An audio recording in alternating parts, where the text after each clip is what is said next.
Chapter 12-19 Changing the Goal/Being in the Fog Sea, which hadn't been engulfed by war, the future slowly began to sail towards the Berserk Sea amidst a convoy of ships. Admiral of Stars Katlia hadn't had much to do recently. All she had to do was wait for the Moses ascetic order to respond to her request. As she strolled the deck, she enjoyed the sunlight that shone through the thin mist. With a sweep of her gaze, she saw Frank Lee. This first mate of the future, the second most important person of the Star Pirates, was wearing light blue pants and a white shirt with the top two buttons unbuttoned, revealing thick brown chest hair. He was like a humanoid giant bear. He stood at the bow of the boat, looking into the distance. It was unknown what he was thinking, but he looked rather down. Katlia involuntarily slowed down a little as she turned to enter the cabin. "Captain!" Frank noticed her and looked over with anticipation, as though he was waiting for this Admiral of Stars to answer his questions. Katlia's figure paused as she adjusted the heavy glasses on her nose and asked in a seemingly casual manner, "What are you stumped with?" Frank thought about how to phrase his question and replied in a serious manner, "I'm re-evaluating the inventions and creations I've created over the years." "What are your thoughts?" Katlia asked cooperatively. Frank nodded and said in distress, "There are too many matters I need to reflect on. The most important thing is that the things I've created are still missing the most important thing." Katlia was puzzled, but she didn't wish to ask further.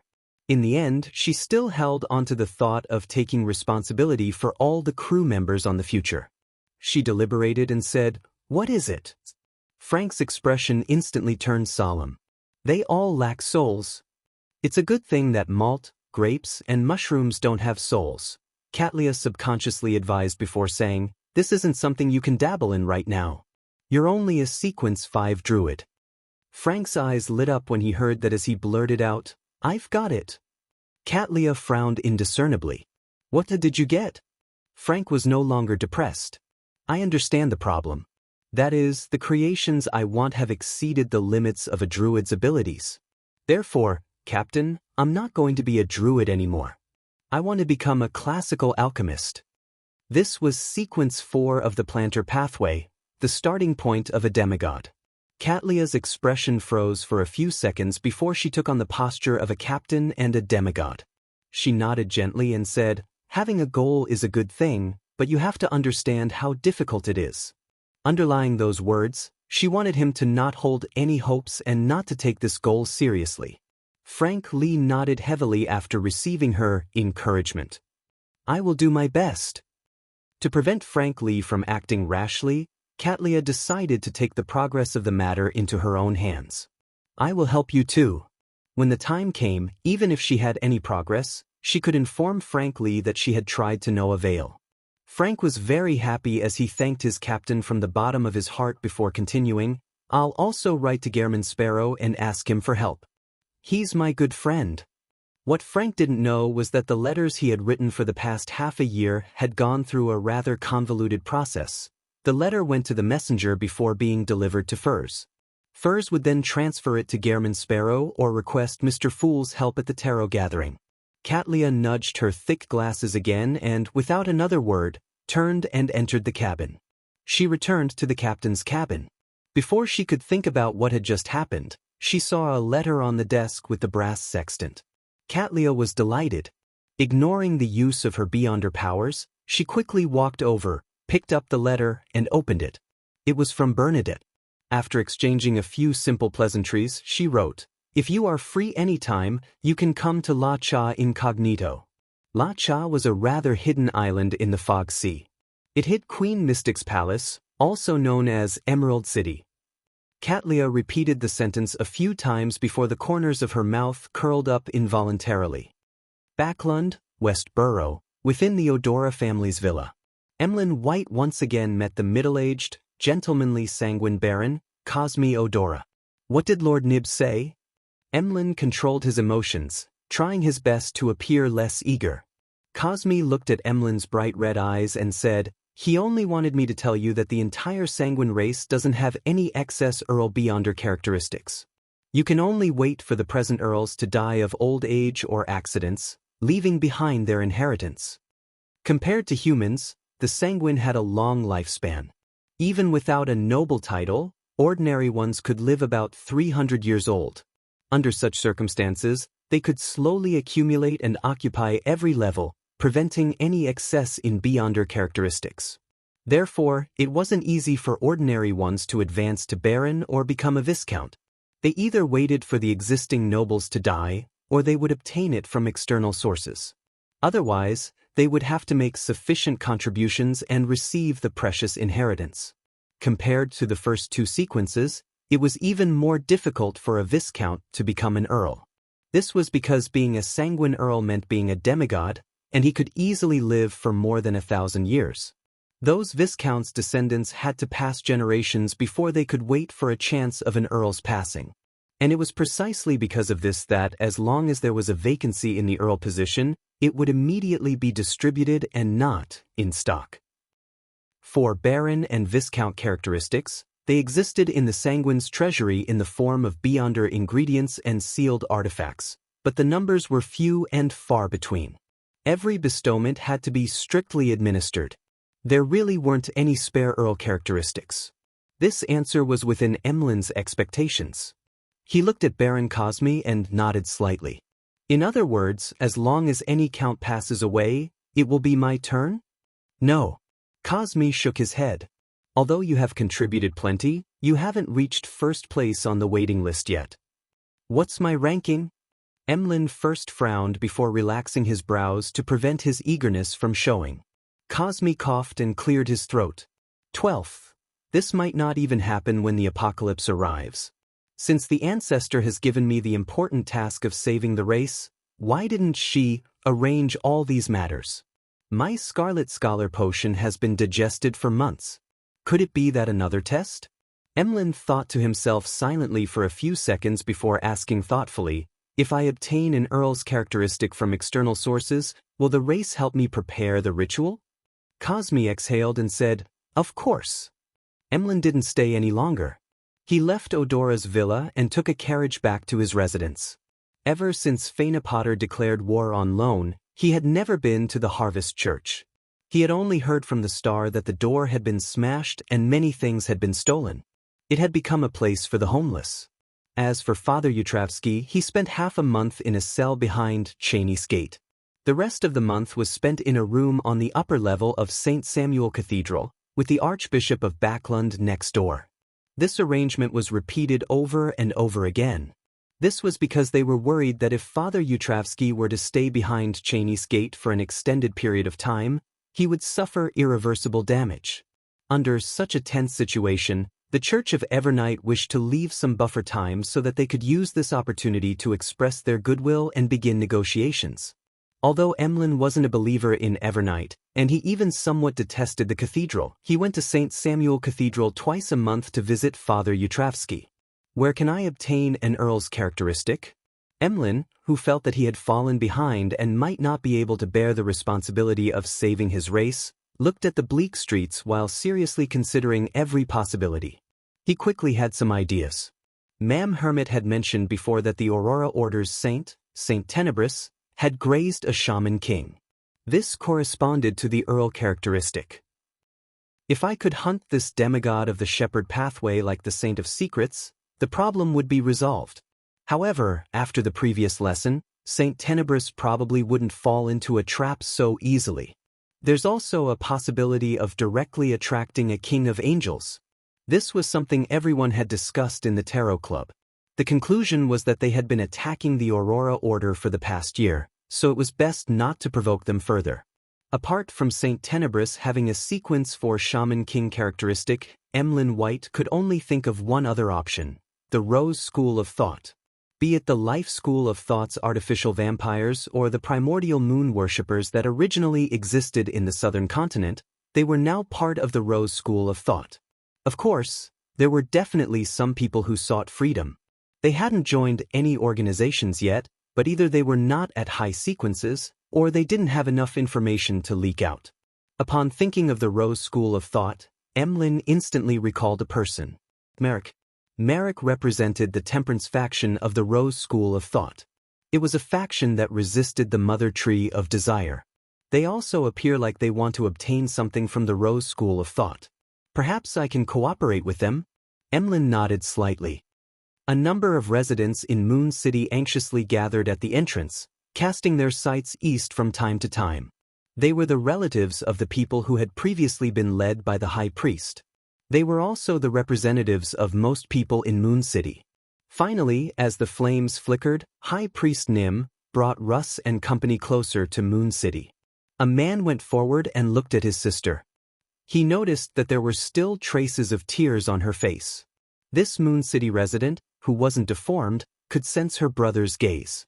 She couldn't help but open her mouth, tears streaming down her face. God is here to save us, she started to cry. It was such a sad and free cry as she let out her emotions. Chapter 12:20 Curtain. God is here to save us. The words spoken in a sob-filled voice echoed at the entrance of Moon City, causing the residents who were waiting to fall into a trance. At the edges of the grayish-white fog, a fire quietly burned. After eating another batch of mushrooms, Klein dispelled the iron-black skewer in his hand and looked up at the crater described by Moon City's high priest, Nim. He then reached out with his right hand and gently pulled, dragging himself out from 15 minutes ago. After exchanging looks, Klein's true form rapidly vanished and entered the fog of history. He ran all the way to a time before the first epoch, and he sat in the old stacked cities. His historical projection stood up and snapped his fingers repeatedly, flashing through the crimson flames as he headed for his destination. When the crater that was once a hill was almost right in front of him, he stopped. He cautiously extended his right palm and pulled Kona's Kilgore out of the void. The burly Earl of the Fallen's facial muscles twitched as he quickly transformed into another Gehrman sparrow. He took out a lantern from the fog of history with one hand and rubbed his temples with the other as he muttered softly, "Why does a marionette have to change its appearance? There's no one else here. I can't develop OCD." A few seconds later, the marionette's projection carried a lantern that emitted faint yellow light as it walked towards the crater not far away. As the light flickered, Klein saw his target location and realized that it wasn't too deep. The difference between the bottom and the ground wasn't more than 2 meters. Of course, compared to the original hill, this change was indeed huge. Inside the crater, the soil was smooth and there were a few rocks in it. There were many twisted, mutated plants around it whose species were difficult to distinguish. It looked no different from other places. After observing for a while, Klein, who had stealthily activated Spirit Body Threads and Spirit Body Threads vision, slowly entered the crater, planning on following his pre-planned route and reassessing everything worth paying attention to. As he walked, he frowned slightly and let out an exclamation. He realized that his thoughts had turned sluggish, but it didn't affect his thinking. It was as if he had slept too much and had just woken up, having a heavy head with insufficiently active thoughts. This was a situation that a person would occasionally experience. Beyonders of the other pathways might not be able to detect it, but as a demigod of the seer pathway, Klein could clearly sense something amiss. If it were any deeper, it would be close to the effect when a marionettist controls spirit body threads. The influence left behind by dark demonic wolf Kotar? That's not right. If he didn't mean to leave it behind, it means that he showed his complete mythical creature form back then. It was a demonic wolf covered in dark fur with 8 legs. It was about 4 to 5 meters tall. The demonic wolf had a tuft of short, grayish-white fur on its forehead. Its pure black pupils covered at least 3/4 of the space of its eyes. It was none other than the dark demonic wolf, Kotar. The dark demonic wolf raised his head and opened his mouth as though he was screaming, but nothing happened. In the next second, a figure appeared in front of him. It was another him. The dark demonic wolf's historical projection did a simple step with his 8 legs and he instantly arrived beside the crater. After he surveyed the area, he carefully lowered his head and picked up the completely transparent curtain that had made the entire hill disappear. The curtain suddenly came alive as it rapidly contracted and spun.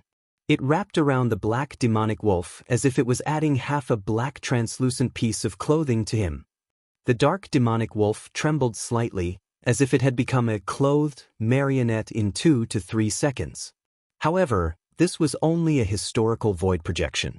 The next breath didn't happen as the main body stopped maintaining the projection. The curtain lost its support as it instantly collapsed and lay spread out on the ground. Dark demonic wolf Kotar didn't give up. He occasionally transformed the monsters around him into marionettes or summoned historical projections, allowing them to go forward again and again, experiencing all kinds of failures. However, in the end, his newest batch of marionettes still managed to pick up and control the curtain. The entire process was silent, as though it was a mime act. Following that, the gigantic demonic wolf made the marionettes bring the curtain to him. At that moment, the grayish-white fog around him churned again, forming a vortex that was comparable to a hill. The vortex emitted an invisible suction force, causing the strange curtain and dark demonic wolf Kotar to be thrown towards it at the same time. Such a scene caused a substantial ripple to appear in the dreamscape. Countless points of light appeared, making it difficult for him to see the specific details. When everything returned to normal, dark demonic wolf Kotar draped the transparent curtain around him and rapidly flew away from the solidified fog. And at that moment, the Moon City investigation team arrived and saw the ancient subsidiary god leave.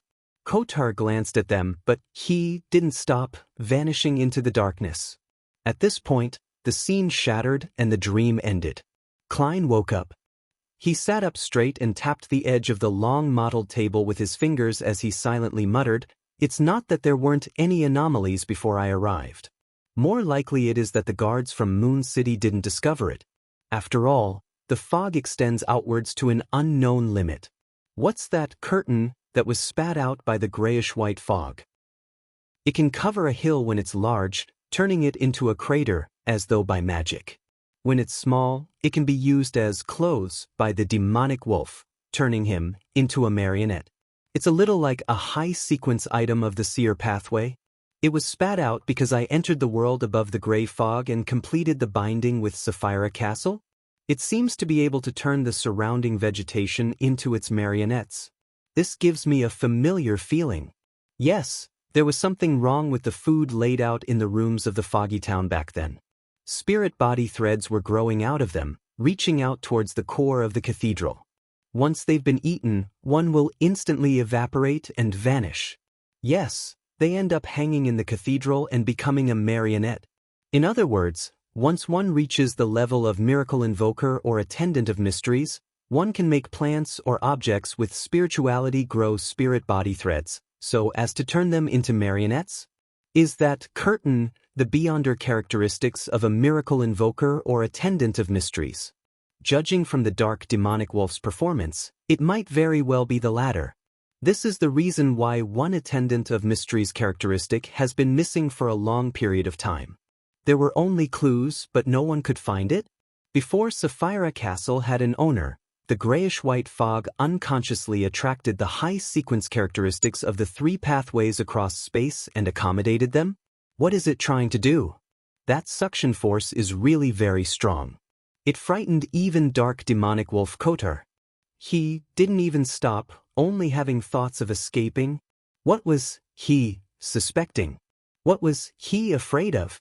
After some analysis, there was a look of excitement on his face. If he could successfully hunt down an angel like the dark demonic wolf, it would be an unparalleled harvest. Of course, the dark demonic wolf, who now had the curtain, was much harder to deal with than before. This matter had greatly reduced his confidence in succeeding. As his thoughts raced, he suddenly recalled something. From the timing of these sequence of events, the dark demonic wolf clearly had the curtain by the time he arrived in the northern city ruins, Noise. He turned the entire city into marionettes and created a marionette city. It wasn't to settle down, nor was it to accumulate helpers. It was to prepare the ritual for attendant of mysteries. Chapter 12:21 Leaving a message. If the dark demonic wolf really is preparing the attendant of mysteries ritual, then his whereabouts won't lack traces. Klein nodded slowly. He already had some vague ideas on his mind, but he was still unable to truly sort them out. He instinctively wanted to divine the location of the curtain by using the soil that had been tainted by the curtain, so as to lock onto the location of the dark demonic wolf. However, considering how the latter was an angel, such a method would most likely alarm him, alerting him and causing him to take precautionary measures. Therefore, Klein rationally gave up on this idea and returned to the real world. He thought hard about formulating a plan. The next day, when there was a high frequency of lightning, another batch of Moon City residents came to Gehrman Sparrow's bonfire under the leadership of a priest named Duke.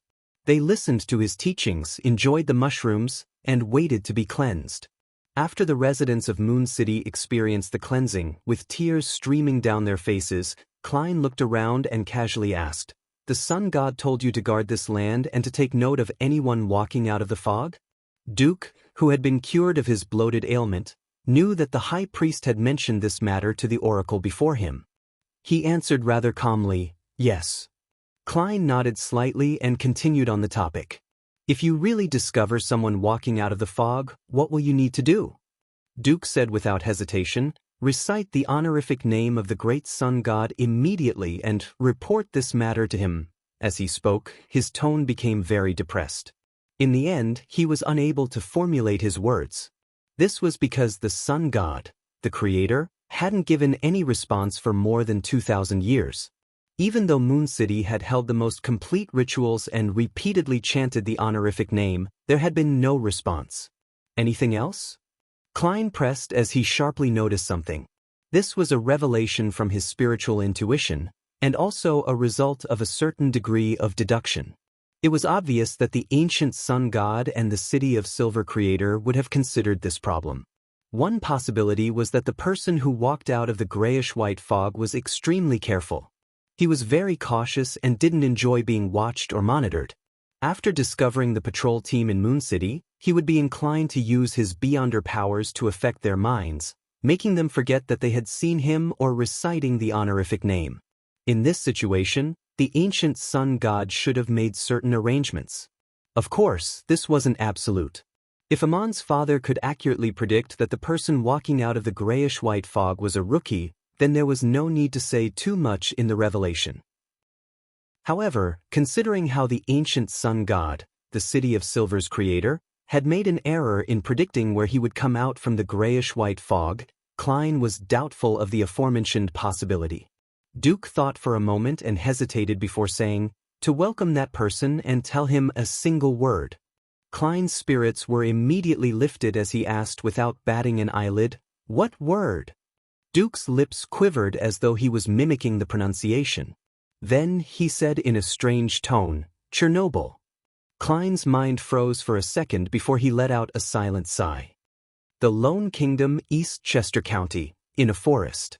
The nearby villagers gathered here and plucked strange mushrooms that were covered in roots, deadwood, and shrubs. According to the kingdom's laws, everything that grew in this forest belonged to its owner, Miss Audrey Hall. However, with the war escalating, the demand of food, and the high taxes, these factors made it so that the farmers could no longer care about breaking the law. It was something that needed to be considered only if they survived. Furthermore, with more people participating, they naturally became emboldened. They formed small teams and very efficiently plucked the mushrooms that were covered in golden stars or marbling streaks. They were divided into two parts, and a small portion was reserved for consumption. Most of them were prepared to be sold to grain merchants waiting outside the forest to exchange for gold pounds, for salt, fabric, and other essential items. These farmers didn't go overboard. Other than the mushrooms, they only took a portion of the fruits on the trees. They left behind what was sufficient for the rangers of the forest to submit to their masters. In just 2 or 3 hours, the farmers sold large amounts of mushrooms and fruits. With the gold pounds in hand, they returned to their hamlets with beaming smiles. To them, everything that happened today was what they wanted to do, and they had also achieved their predetermined goals. The grain merchant who had a full beard was equally happy because this was an unexpected harvest. With the present situation, he could earn a lot of money. He led the workers with him to move large amounts of mushrooms and fruits to the processing point outside the city. After making the necessary arrangements, he placed them all into the warehouse. As a meticulous businessman, he checked the warehouse again after sending the workers away. After confirming that there were no mistakes, he closed the door and locked it. At this moment he saw a thick wad of cash on the ground. They were all 10-pound notes. "When did I drop so much money?" The grain merchant bent down in joy and picked up the stack of notes. As he counted, he suddenly recalled the origins of the money. They were the profits from selling the mushroom powder, dried mushroom, and dried fruits. How generous!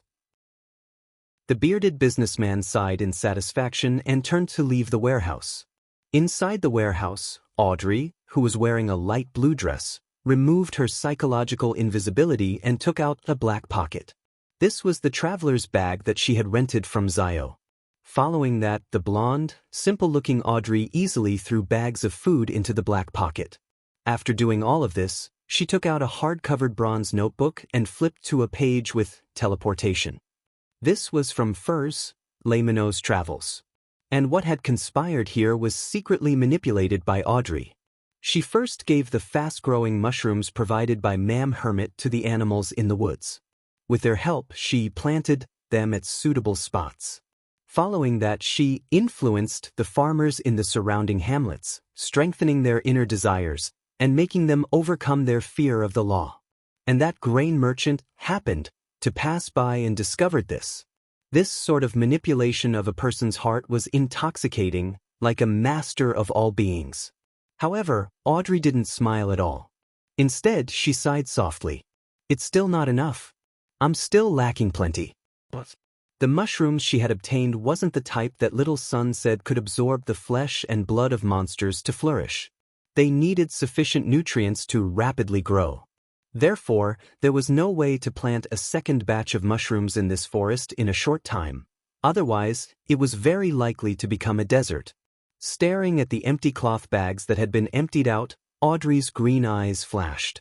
She couldn't help but think, a large amount of food is concentrated at the church, the royal family, the military, the government, the nobles, and the businessmen. There are also some from Faysac, Intis, and Fainapotter, but who knows how many times I'll have to move them with only traveler's bag. Manipulating the nobles, businessmen, and military personnel is very dangerous. I might be discovered if I'm not careful. If the situation hadn't deteriorated to such a state, I might have never known that some people would have such a side to them. When the environment and circumstances are different, the masks that everyone wears are different. I have to take note of this in the future. As her thoughts raced, Audrey, who lacked experience in handling such matters, decided to seek Mr. World's advice to see if he had any suggestions. As the world Gehrman Sparrow had been walking alone in the uninhabited forsaken land of the gods, he was surrounded by darkness and despair. Audrey suggested that he should seek her out regularly for psychological counseling. This might not necessarily imply any treatment. A casual chat could effectively relieve the pressure, loneliness, and misery. Gehrman Sparrow followed his doctor's advice, and from their chats, Audrey knew that, apart from asking her for medical advice, this powerful adventurer would also gossip with Mr. Star above the gray fog from time to time, maintaining a rather good state of mind. With this decision, Audrey immediately activated her traveling ability and returned to Backland. But on second thought, she felt a little depressed. This was because she knew that, even if she gathered a large amount of food, she could only quell the residents of Backland for some time. If the war didn't end, the situation would still worsen. Audrey closed her eyes. She had no idea how she could stop it. She had heard from Ma'am Hermit that the nature of this war was very likely to be a battle of gods. And the prelude to a battle of gods had always been very consistent. It was to spend a certain amount of time and strength to shake the anchors of their opponents. After some thought, Audrey pursed her lips and decided to start with what she could do. As the notebook emitted a misty glow, her figure quickly turned transparent and disappeared. Beside the quietly burning bonfire, Klein, who had just sent away the guests from Moon City, couldn't help but recall the words blasphemer Amon had said before. He said that there were many clues and things in the past that he wanted to explore that were buried deep within Chernobyl. The ancient sun god had also specially emphasized Chernobyl. Amidst his thoughts, he suddenly had the urge to explore Chernobyl. This wasn't considered rash. It was something he had always wanted to do. However, he didn't dare to do so because of Amon. I've been heading east for more than half a year. Who would have thought that I would suddenly arrive at Chernobyl? Amon has obtained the last worm of time beyonder characteristic and is preparing the ritual. It's impossible for his true body to still be in Chernobyl. Yes, he is a very patient king of angels. Perhaps his avatars have been waiting in Chernobyl all this time. After analyzing the present situation, Klein decided to let a projection from the historical void make an attempt. In any case, he would never head there directly with his actual body. After making up his mind, Klein went above the gray fog to do a divination. Then, he returned to the real world and reached out his hand to grab into the void, dragging his past self from 5 minutes ago.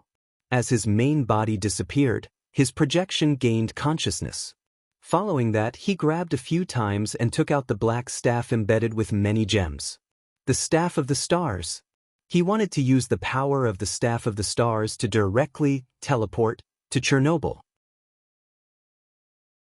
Chapter 12:22 Research Facility /Bean. When he held the Staff of the Stars, Klein pulled out a gold coin out of thin air with his other hand and flicked it. As the gold coin tumbled, a revelation from his divination appeared in his mind. It was an extremely deep ravine. At the bottom of it was a thick and vast building that was covered in layers of grayish-white. Every detail was restored to the Chernobyl that Klein had seen at the beginning. However, it didn't originate from the spirit world, but from his own subconscious. Using the technique of dream divination, he reproduced the images he had seen in his mind. And the moment this scene was completed, the gems embedded in the Staff of the Stars emitted a faint glow. It instantly vanished along with Klein's historical void projection and appeared above the grayish-white building. In just a second, Klein returned from the easternmost front of the forsaken land of the gods to Chernobyl. This was one of the main powers of the Staff of the Stars. If the corresponding scene that surfaced in the mind of the wielder still existed in the real world, then the Staff of the Stars could allow them to cross all obstacles and distances, directly descending to their desired destination. Of course, the prerequisite was that the outlined scene had to be absolutely correct and not visually be any different from the original. The reason why he chose the deep ravine where Chernobyl was located and not the grayish-yellow fog was because he knew that the giant king's youngest son, the god of glory, Bladel, had perished after being freed from the curse.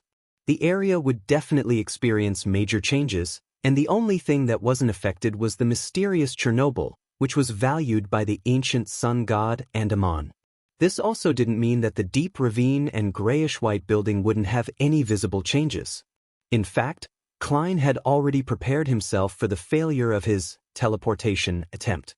After all, the person performing it was fake, and the item in his hand was also fake. It wouldn't be a pity if he lost it. In midair, Klein, with the Staff of the Stars in his hand, didn't even have time to examine his surroundings when his entire body suddenly sank and plummeted downwards. He didn't wear creeping hunger, nor did he transform into an avian creature. He was currently unable to fly. Therefore, even though the demigods of the seer pathway were bizarre and terrifying, they actually had a human side to them. As his thoughts raced, a beyonder power appeared in his mind. Following that, the Staff of the Stars lit up with different colors, causing the surroundings to be filled with violent winds. The wind swirled around him, causing his black trench coat to flap and his body to slowly descend. During this process, Klein's right hand trembled, allowing the Staff of the Stars' historical projection to return to its normal location, doing so to prevent accidents from happening to him because of him imagining certain scenes. Right on the heels of that, his left hand pressed down on the half-top hat on his head. Just as the lightning in the sky was about to pass, he pulled out a lantern from the void. Under the dim yellow light of the lantern, Klein stepped firmly onto the ground beneath the deep ravine with his buckleless leather shoes. The endless darkness around him seemed to contain monsters. He was standing in front of the grayish-white Chernobyl, which was formed in layers. Under the synchronized effects of the lightning and the lantern in his hand, Klein quickly discovered a situation. There was no door to this thick and vast grayish-white building. Every place is sealed. I remember that the ancient sun god had opened an illusory crack on the grayish-white wall before coming out. As if in thought, Klein found the spot in his memories and began chanting the honorific name of the fool. At the easternmost front of the forsaken land of the gods, by the solidified fog near Moon City, Klein, who was hiding in the historical void, immediately entered Sapphira Castle. With the help of the prayer light, he used his true vision to scan the situation at Chernobyl. In the deep ravine and desolate plains with remnant grayish-yellow fog, there wasn't a single Amon present. As for Chernobyl itself, even with the true vision provided by Sapphira Castle, it wasn't enough for him to clearly see what was going on inside.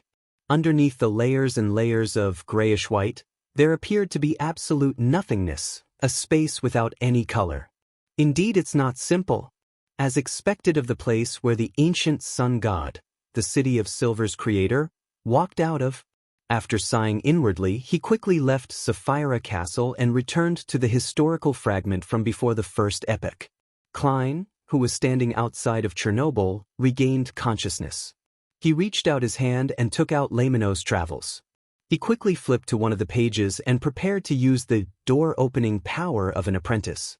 Such an action was actually a little rash for him, but considering that this was just a projection in the historical void, he felt that there weren't any problems with that. The Beyonders of the seer pathway are indeed both cautious and reckless at the same time. They're careful when making preparations, but reckless after making preparations. They show traits of caution and recklessness at the same time. As he lampooned himself, Klein silently passed through the obstacle and entered Chernobyl's interior. After door opening repeatedly, he finally left the grayish-white buildings. He saw an ajar heavy metal door in front of him. The metal door wasn't very tall, only about 2.5 meters tall. It was obviously prepared for humans. In front of it, there were 2 pitch-black marks and 2 machine guns that were more sci-fi than any weapon belonging to this era. These 2 machine guns looked a little similar to the ones he had seen when he was flipping through some magazines in his previous life. However, he wasn't a fan of such things, so he couldn't be sure. Klein didn't pick them up or attempt to study them. His spiritual intuition told him that the 2 firearm-like weapons had completely corroded. Any contact with them would instantly cause them to disintegrate. After taking a few looks, he dispelled Laymanos' Travels. With the lantern in hand, he passed through 2 pitch-black marks and arrived behind the metal door. There was a wide aisle here, and on both sides were rooms of different sizes. The tables and chairs inside were toppled, some were fine and others were broken in half. The walls were covered with black streaks. It looks like a research facility. Klein set off from the remnants and overall layout, coming to a preliminary conclusion. There was no need for him to deliberately search for anything. He quickly found a room with a destroyed machine. There were a few pieces of paper on the table that had a yellow tint to it. It seemed like someone had casually placed it there after collecting it. The ancient sun god or Amon.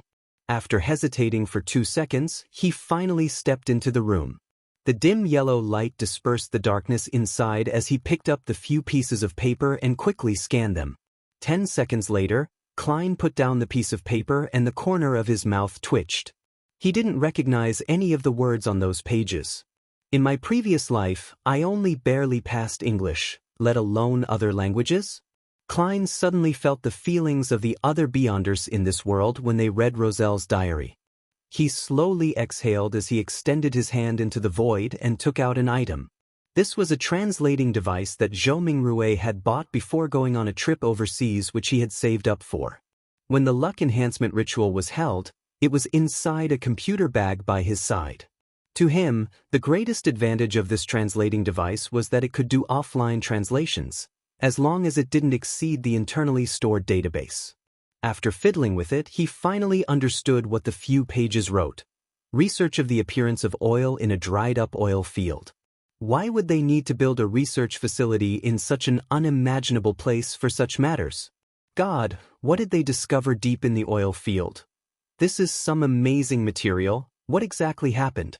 The doctor turned into a puddle of black oil in front of me. More and more people have turned into oil. This research facility has been sealed from the outside. No one can leave. No one can leave. Mad, They've all gone mad. We're still normal, but our food is almost running out. I seem to be hearing things.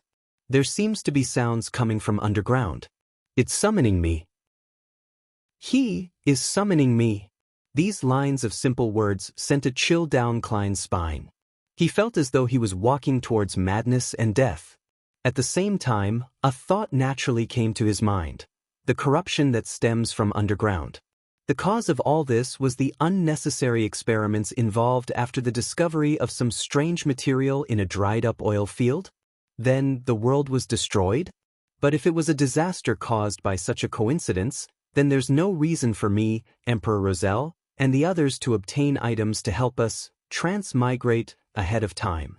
Perhaps there are chances amidst inevitability, and in chance there is inevitability? The underground corruption has always been influencing the human world in an unobvious manner. It can intermittently bring about certain mysterious events. Only when the research facility probed deeper was he fully awakened. Klein subconsciously swallowed a mouthful of saliva. With the lantern in hand, he left the room and headed towards the depths of the research facility. He also paid close attention to anything that was worth paying attention to. After walking for nearly a minute, his vision suddenly darkened. More than half of the dim yellow light's radiance was consumed by the area ahead. When he took a closer look, he realized that there was a cliff 2 steps away from him. That portion of the research facility had collapsed into the ground. It was dark and empty, with no end to it. Faintly, he seemed to hear a silent cry. It sounded in his mind from deep underground. This feeling was something Klein had experienced before, from behind the bronze door in the Hall of Truth. He frowned slightly and took a few steps back, prepared to dispel the historical void projection at any moment. At this moment, a palm that was so dry that it only had skin and bones stuck out from the darkness, grabbing onto the edge of the cliff. Then, a figure leaped out and landed in front of him. He was wearing a pointed hat and a classic black robe. He had a monocle on his right eye. It was none other than Angel of Time. However, this Amon's condition was very abnormal. It was like a skeleton covered in a skin membrane. Klein subconsciously took a few steps back and saw the flesh and blood of the man before him rapidly fill up. He adjusted his monocle, said with a smile, "A visitor. I wasn't expecting that. And you are." Chapter 12:23 That level Who am I?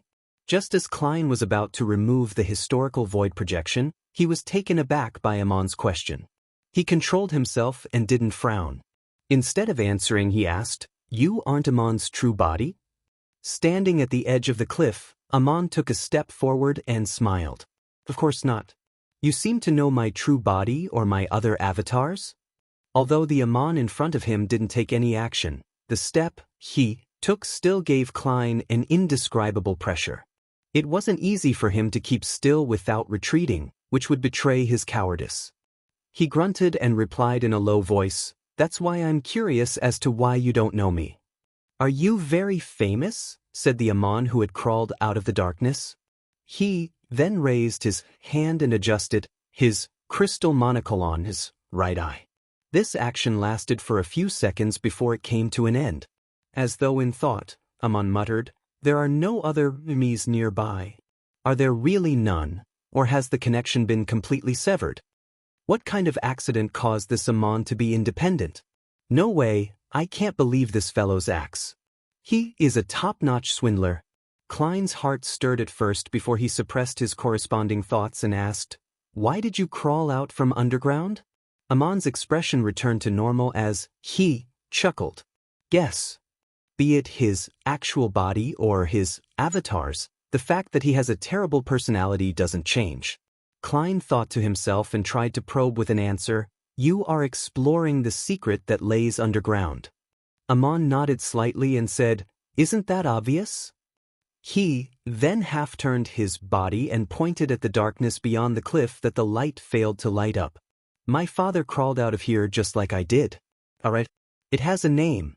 You should have heard of it, Chaos Sea." Chaos Sea? The Chaos Sea, one of the 9 spherotes. It is indeed hidden deep underground. Is the corruption behind the bronze door really brought about by it? Previously, I was made aware of this mysticism knowledge through my casual chats with Aman. The ancient sun god was originally a member of this research facility.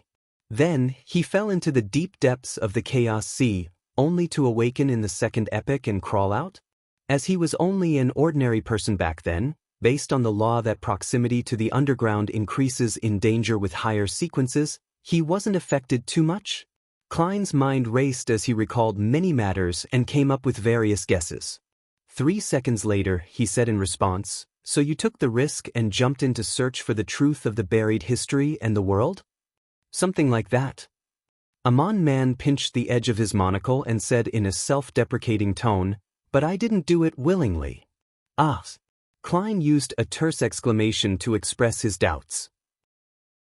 Aman smiled and said, "Every single one of me knows that it's very dangerous deep underground. We don't want to go down alone. We have tried many detours, including creating a marionette to replace us. However, we failed to succeed and failed to obtain any feedback. In the end, under the True Body's watch, we held a fair vote. Unfortunately, I was chosen. It's a miracle that Aman hasn't completely gone mad yet. As expected of the god of mischief, internal decisions have to be done in such a way." Klein resisted the urge to lampoon. "And then you jumped down yourself? What else? Let them throw me down." Aman said as he spread hands. Having said that, he seemed to finally understand something as he muttered to himself, "The Chaos Sea made me sever ties with my main body and the surrounding avatars? Am I independent?" Independent? Previously, in front of the bronze door of the Hall of Truth, I felt that every cell and every worm of spirit were giving birth to a new consciousness, generating a different form of self. It's very normal for there to be similar changes in Aman's avatar after directly entering the Chaos Sea. An independent Aman avatar should be able to effectively trick Aman's true body. "No, I can't trust him." Klein validated Aman's words using his own experience, but he quickly reminded himself not to trust the god of deceit. He smiled and said, "I suspect you're bluffing." Aman held up the crystal monocle and sized up Klein for a few seconds. "It doesn't matter whether you believe me or not. Even if I want to find a partner, it wouldn't be someone as weak as you. In the era of the 8 Kings of Angels, were you very close to Red Angel Medici?" Having made up his mind not to trust the independence of the Aman in front of him, Klein tried asking, "What did you discover in the Chaos Sea?" "Plenty of things." "Guess what they are," Aman said with a smile. "You didn't discover anything," Klein said deliberately. "The other me's probably think so too. Besides, I haven't been out for a very long time, and I didn't respond. It's logical to believe that I had already been corroded and was digested by Chaos Sea." Without waiting for Klein's response, Aman continued, "Chaos Sea is very large. It almost fills the core and goes to a further layer. It's also the only Sapphira that merges the real and the illusory and has an entrance in the real world. The others are either completely illusory and hidden somewhere unknown, or they're definitely real while existing in the real world. I found something very interesting inside. The first blasphemy slate was likely born there, but it was later attracted by some power and left the ground before it was complete. My father might have browsed through that blasphemy slate in the beginning, which is his condensed into the second blasphemy slate when he perished. This is the origins of the 2 blasphemy slates. It's no wonder the ancient sun god was so powerful in the late stages of the second epoch. Klein vaguely understood something and subconsciously asked, "What's so different about the 2 blasphemy slates?" Aman adjusted the crystal monocle and said, "The second blasphemy slate changed some of the sequence names and added content. Those contents contain secrets about transcending sequences." Transcending sequences? Klein's pupils widened slightly. He felt that his long-term guess had been confirmed. Become the creator? Aman smiled and said, "More or less, but this description isn't accurate enough. I like to refer to that level as above the sequences. There are also a number of true deities who name it in other ways. Some call it Great Old Ones. Others refer to it as outer deities or cosmos. Cosmos? The moment Klein heard this term, his spiritual intuition began to give crazy warnings.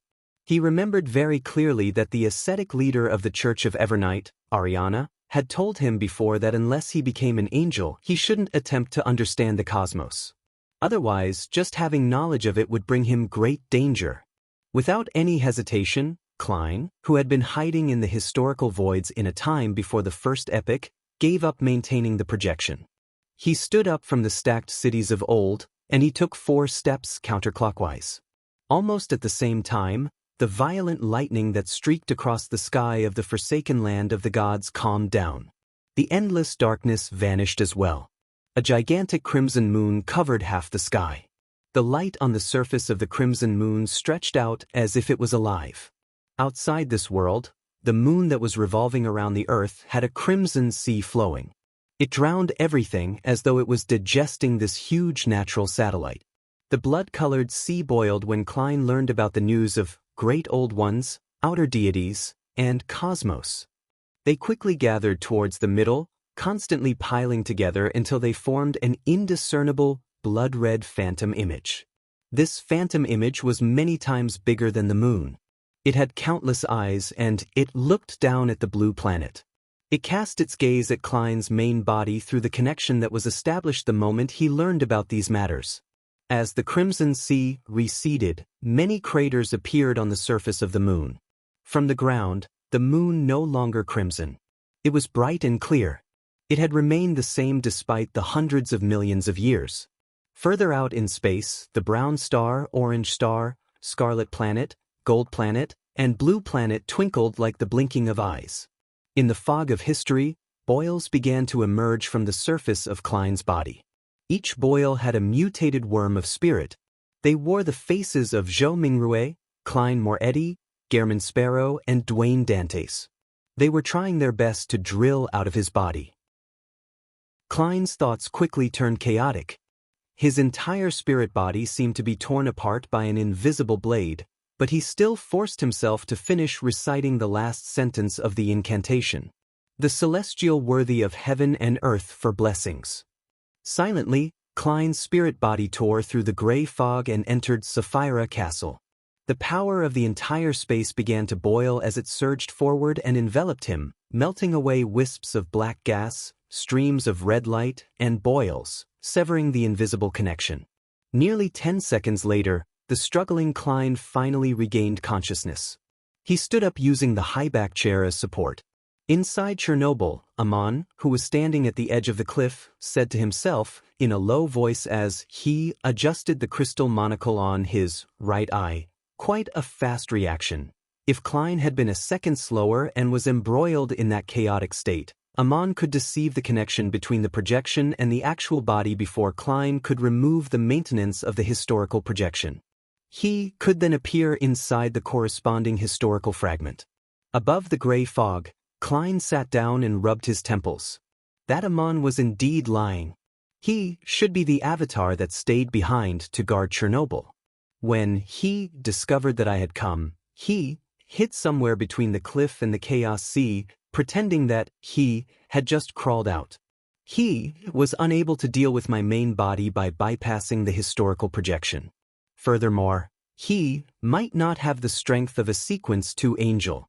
Therefore, he pretended to be an independent avatar so as to carry out the deceit. On the surface, he attempted to make me believe that he was an independent avatar and could be cooperated with.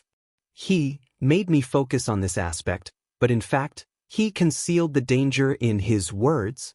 Even in a normal conversation with the god of deceit, one can still be scammed. However, in order to achieve his goals, he had also given a sufficient amount of secrets. Chapter 12, 24 Guesses about the Apocalypse, Lone Kingdom, Backland. Furs, who was still sleeping soundly, suddenly woke up from her dream. She subconsciously cast her gaze out the window. She didn't lack similar experiences. Before she became a member of the Tarot Club, she often woke up in the middle of the night due to the curse of the full moon. But today, she didn't feel any familiar pain, but her heart throbbed for some unknown reason. As the curtain had blocked the window, Furs was unable to determine what time it was from the weak light. She subconsciously got out of bed, walked to the window, and drew the curtains. The sunlight that penetrated the thin fog shone into the room, dispersing the accumulated darkness. Furs stood by the window and looked up into the sky with an obvious look of confusion. The sun has already risen, and the crimson moon had long set. Why do I still feel the sensation I have during the curse of the full moon? Furthermore, there were still many days to the full moon. The Intus Republic capital, Trier. One by one, the astronomers who had woken up early, as well as mysticism enthusiasts, as well as the covert beyonders, cast their gazes high into the sky. The layers of evening clouds disappeared, and the huge and bright moon outshone the light of the stars. The moon's color was no longer the usual crimson color. It was white and unusually bright. All who saw it were stunned. This was a moon that they had never seen before. Be it the normal textbooks of human society or books related to mysticism, none of them recorded similar phenomena. Apart from the common new moon, full moon, and the occasional blood moon, the moon had never experienced such changes. At least for the past 1,300 years since the beginning of the fifth epoch, there had been absolutely no such change. At this moment, the onlookers realized that, other than the crimson and blood-red states, the moon had another color. The forsaken land of the gods, the city of silver. As it was in the afternoon when the frequency of lightning was high, Derek and company noticed the abnormality in the sky. They were used to the familiar lightning and darkness. In just a few seconds, all of that completely disappeared without a trace. The blood-colored circular glow that blotted out half the sky was so obvious. Its massive size illuminated everything to great visibility. The people of the City of Silver who had relatively agile thoughts immediately thought of the description and the corresponding picture of the moon in the general knowledge book. They suddenly had a thought that came to them. Could this be the moon? The crimson moon?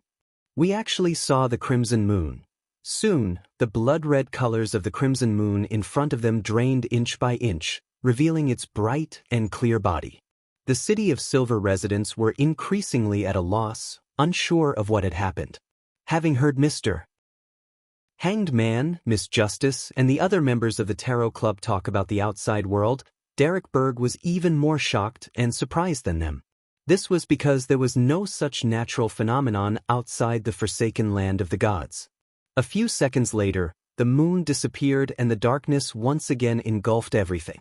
The frequent flashes of lightning became the main source of light. What happened just now? Did you see that red circle? Moon. That's the moon. That's the crimson moon. Is this a sign that we are about to escape our current situation? Our second exploration of the Giant King's court will go very smoothly and we will open the door that leads to the outside world? Amidst the confusion, most of the residents of the City of Silver subconsciously treated this phenomenon as a good thing, treating it as an auspicious sign from mysticism. Only the chief, Colin Iliad, and the elders of the six-member council like Lovia had serious looks on their faces as they frowned. Above the grayish-white fog, inside the ancient palace. Having gained a general understanding of Amon's scam, Klein instinctively turned his attention back to the secret he had learned. He previously had some guesses about the corresponding content, but when it was truly revealed, he realized that it was even more terrifying and exaggerated than he had imagined. It made him even more hopeless. To be able to successfully attract the attention of the cosmos, this means that most of the secrets that Amon revealed are true. There really is another level above Sequence 0. This should be the level which the ancient sun god was at. However, his condition didn't seem too right. He ended up being stabbed in the back, perished, and divided up. According to what Amon said, using the creator to describe this level isn't accurate enough. He named it as above the sequences. There are also existences who use the term transcending sequences to describe that level, indicating that they have escaped the restrictions of the Beyonder pathway. Deities refer to this level as Great Old Ones, Outer Deities, Cosmos. From this, one can tell that there are two matters. One is the vast universe outside this world. In the boundless cosmos, there are Great Old Ones and Outer Deities, who are existences at the Creator's level. For example, the one who controls the moon. From the looks of it, the brown star and orange star were the original planets. They have changed, making Emperor Roselle unable to recognize them. This is because there are great old ones or outer deities entrenched in them, watching our world? The box of the great old ones mutated after being corrupted by the cosmos. Yes, there are most likely more than one great old one or outer deity. Why are they all surrounding this planet? What are they spying on? They didn't directly invade because there's a power that temporarily keeps them out? Thanks to the 7 deities. Connecting this to the prophecy of the apocalypse in 1368, the 7 deities might not be playing a crucial role in this. They have yet to transcend the sequences. When the true barrier disappears in 1368, the great old ones and the outer deities will no longer be obstructed. Then, the apocalypse will descend upon us? Upon thinking of this, the questions that he had accumulated in his mind suddenly flashed through his mind. Why did the Evernight goddess take the risk of bringing about a battle of gods to seize the uniqueness of the death pathway? Why did the 7 deities tacitly acquiesce to having a black emperor? Why did Adam, Ammon, and the other kings of angels, after being silent for so many years, step out from behind the scenes in this era? Why were the legacies of the ancient gods from the second epoch appearing one after another? Why was there only one transmigrator released from Sapphira Castle in the first 4 epochs, but 2 in the 5th epoch, a period spanning slightly more than 1,000 years? Few, be they good or bad, everyone is working hard to improve themselves to usher in the apocalypse. The goddess, who is so good at setting things into motion, chose such a risky method because she wanted to transcend the sequences and become a great old one? There's only a decade or so left. Time waits for no man. Did she provide me help in secret because she had similar hopes? Adam didn't take action even though he could finish me off twice. Apart from him and me not having any significant grudges, this plays a role in everything? Klein gently rapped the edge of the long mottled table as he muttered softly, "The key to becoming a great old one or outer deity is one of the 9 Sphirot?" Looking around the empty Sapphira Castle, Klein sighed and muttered to himself, "As for the exact situation, I have to look at the second blasphemy slate to know. Unfortunately, I don't know when I'll have a chance." He then focused his attention on something else. I'm not sure if the ancient sun god had completely transcended the sequences.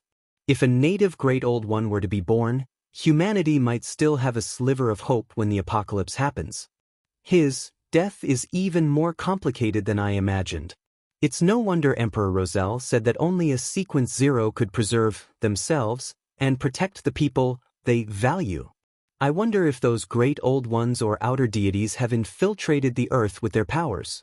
Yes, according to how the 7 orthodox deities and the other evil gods like the true creator view the primordial moon and the mother tree of desire with animosity, the latter might be great old ones or outer deities. It's no wonder the mother tree of desire could directly mislead my divination above the gray fog. She is the most dangerous existence in my books. I understand what those great old ones and outer deities are gathered around this world for. They likely want to obtain the 9 Sphirot. Destroying the world is just something done in passing.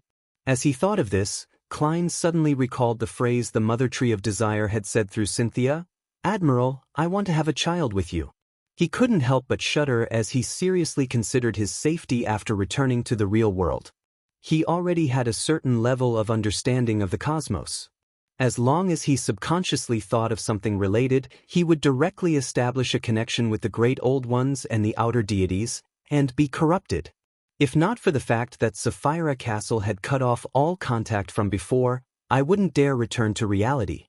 After some thought, Klein decided to invite his psychiatrist, Miss Justice, to help hypnotize him and seal the corresponding information deep within his subconscious. Only when he saw a preset reminder would he recall it. He originally wanted to directly summon the projection of Justice from the historical void to do this, but considering that this was an intricate task, it was very likely a mistake or oversight might happen if the person didn't have a deep understanding of the mind. And once there was a slip-up, the great old ones and outer deities would cast their eyes on him. Phew, I need to remember to get Miss Justice to hypnotize herself to forget this matter.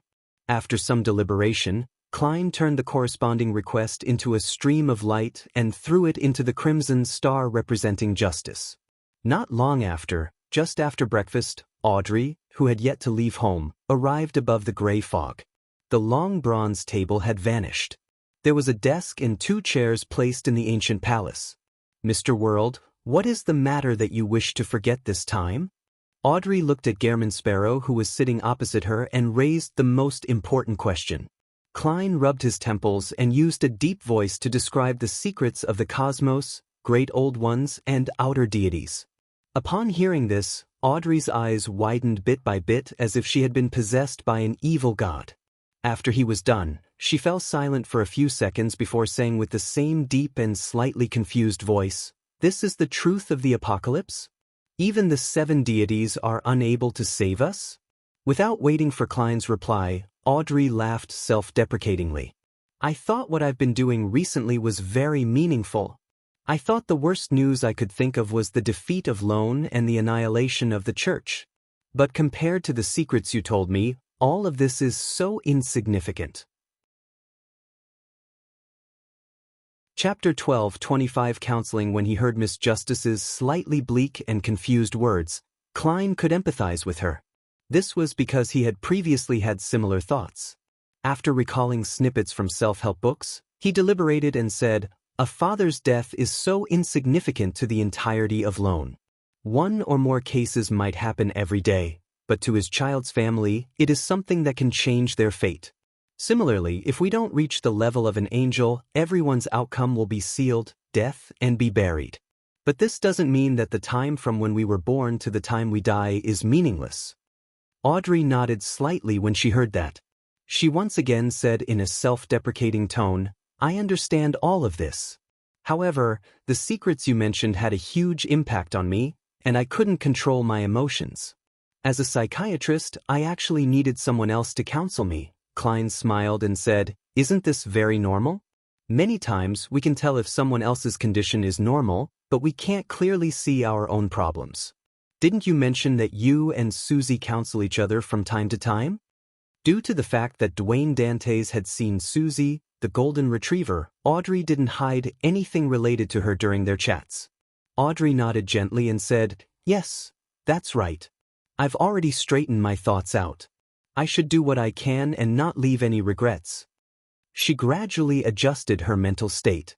Klein then said, "It's not just a matter of not leaving any regrets. We might be able to add to the forces that resist against the apocalypse.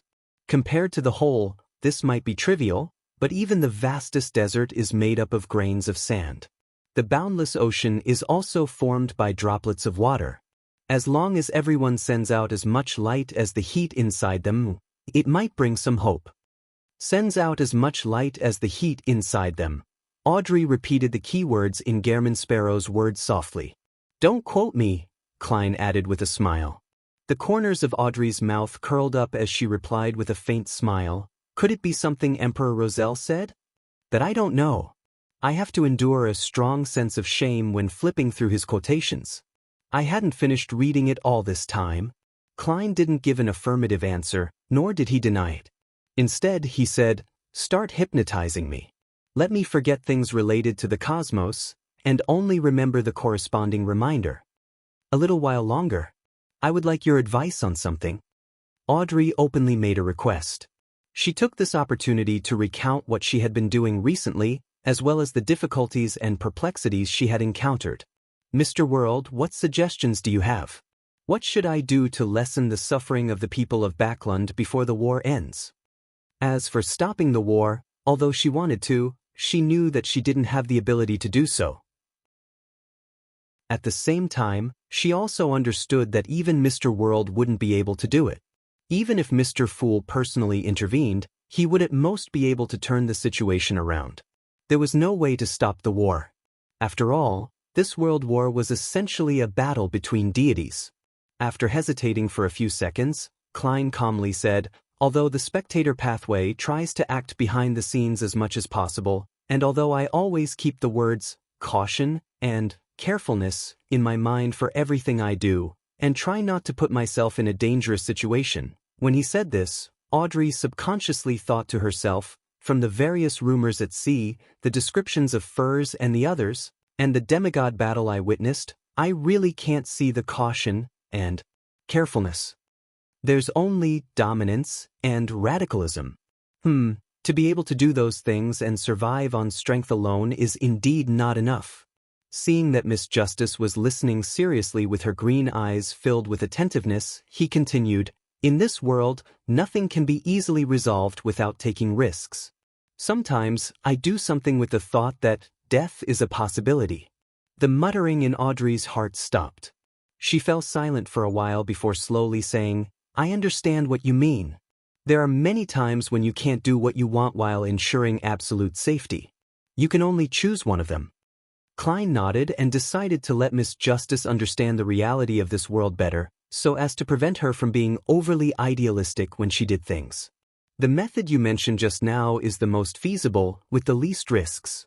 The people who can help the people of Backland are the nobles, churches, businessmen, and the royal family. Why don't we rob Fasak, Intis, and the Fainapotter army of their food?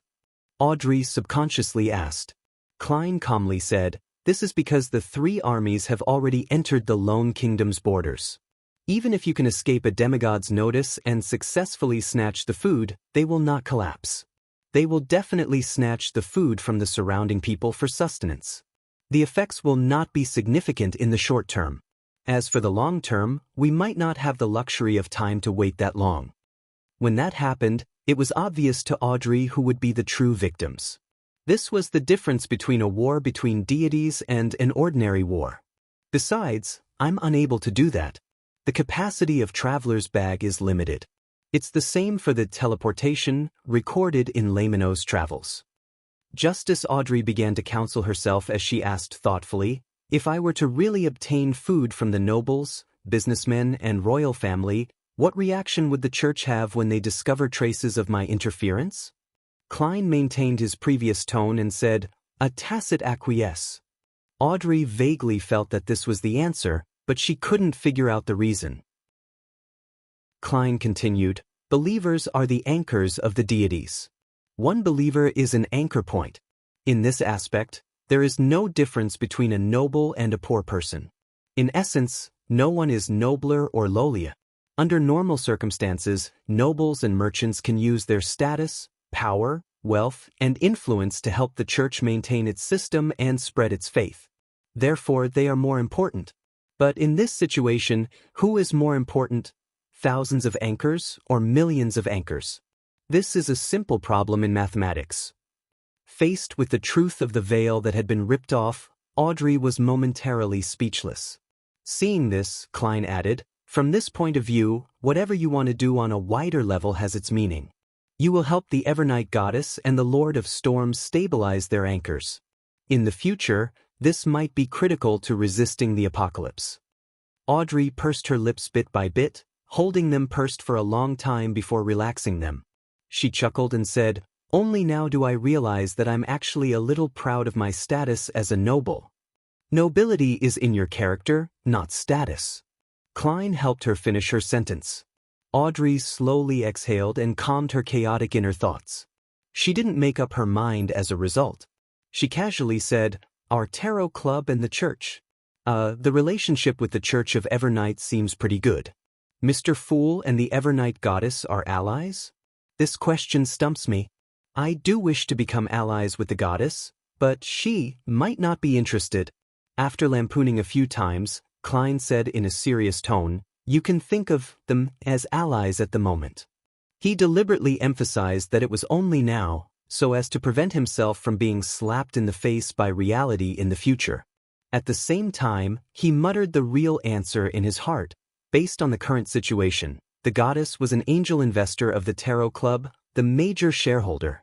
Audrey nodded slowly and suddenly smiled. I was just thinking about what you could be mumbling inwardly when you answered allies at the moment. It must be interesting, just like when we were exploring LiveSeed. Lady, a psychiatrist isn't suited to joking with a patient on such matters. Is it because we've been chatting for too long in the past half year and have become much more familiar with each other that you've revealed your true nature? Please show some respect to this adventurer in front of you who is famous for being cold and crazy. Yes, I have to say, the spectator pathway's ability to adjust their own emotions is indeed impressive. It was all Leonard's fault that time. Klein was first taken aback before he pretended that nothing had happened as he leaned back into his chair. Let's begin. Audrey immediately reined in her emotions and began to seriously and carefully attempt to hypnotize him. After everything was over, Klein confirmed that Miss Justice wasn't under the notice of the Great Old Ones through the Crimson Star after she returned to the real world. Of course, he had already forgotten anything regarding the Great Old Ones or outer deities. He was just able to confirm that nothing abnormal had happened from Miss Justice's condition. Klein heaved a sigh of relief. He threw the piece of paper that could awaken his memories into the junk pile and told himself to wait until he became an angel. Backlund, Bridge area, in an apartment. Emlyn White looked at Marek, who had suddenly appeared in front of him. The former took off his hat and bowed in an extremely gentlemanly manner. What's the matter? Marek sat on the sofa and leaned forward, his hands clasped. Emlyn pulled a chair and sat down. He smiled and asked, "Do you still wish to deal with the important figures of the Rose School of Thought's indulgence faction? Do you have any leads?" Marek asked indifferently.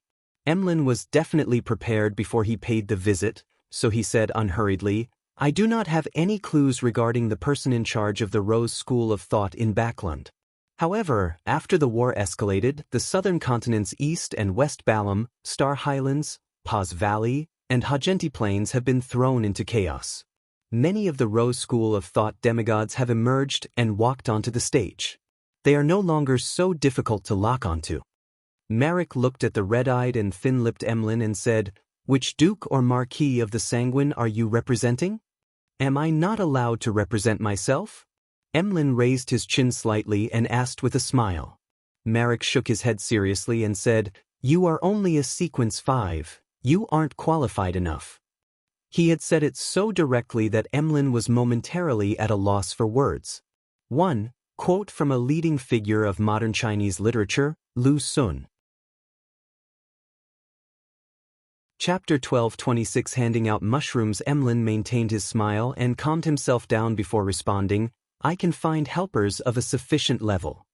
He didn't wish to borrow the forces of the Sanguine too much on this matter, because if that happened, he would undoubtedly end up as a liaison, a bystander, and a messenger. He would not have any say in the eventual distribution of the spoils of war. As for the Sanguine dukes and marquises, they had no lack of direct descendants who wished to advance to become a demigod and become an earl. At the very beginning, Emlyn believed in his identity as the Sanguine savior. He believed that the important figures would treat every single member fairly. However, as the Hanged Man analyzed the various high-level Sanguine orders from Marquis Nibs and the other high-level Sanguine, Emlyn gradually became wary of them. He frowned slightly and said, "Sherlock Moretti?" Emlyn was puzzled as he shifted in his seat. "Why do you think it's him?" If it was in the past, he would have directly said, "Why are you mentioning Sherlock Moretti? He has been away from Backlund for nearly 2 years." But now, he could acutely grasp that there was some hidden information in Marek's words. He subconsciously adjusted his question. In the eyes of this wraith, Sherlock Moretti isn't simple? Yes, indeed he isn't simple. As he spoke, Emlyn made a guess. Upon hearing Emlyn's question, Marek's expression immediately turned odd, as though it was his first time meeting this Sanguine Viscount. He quickly restrained the abnormality on the surface and said without emotion, "We need to consider it. I hope you can come up with a more convincing plan the next time we meet." "No problem." Emlyn secretly heaved a sigh of relief. He immediately stood up and bowed gentlemanly. After deciding on the means of communication, he put on his silk hat and walked out of the room. As he returned to his residence, Emlyn couldn't help but run through his initial plan. As long as I complete a cooperative agreement with the demigod of the Rose School of Thought's Temperance faction, I can use it to apply for a Grade 1 sealed artifact from the marquises and dukes of the race. Using the reason that it's under the cooperating partners' behest that they object to having demigods of the race be involved, I can stop them from directly interfering.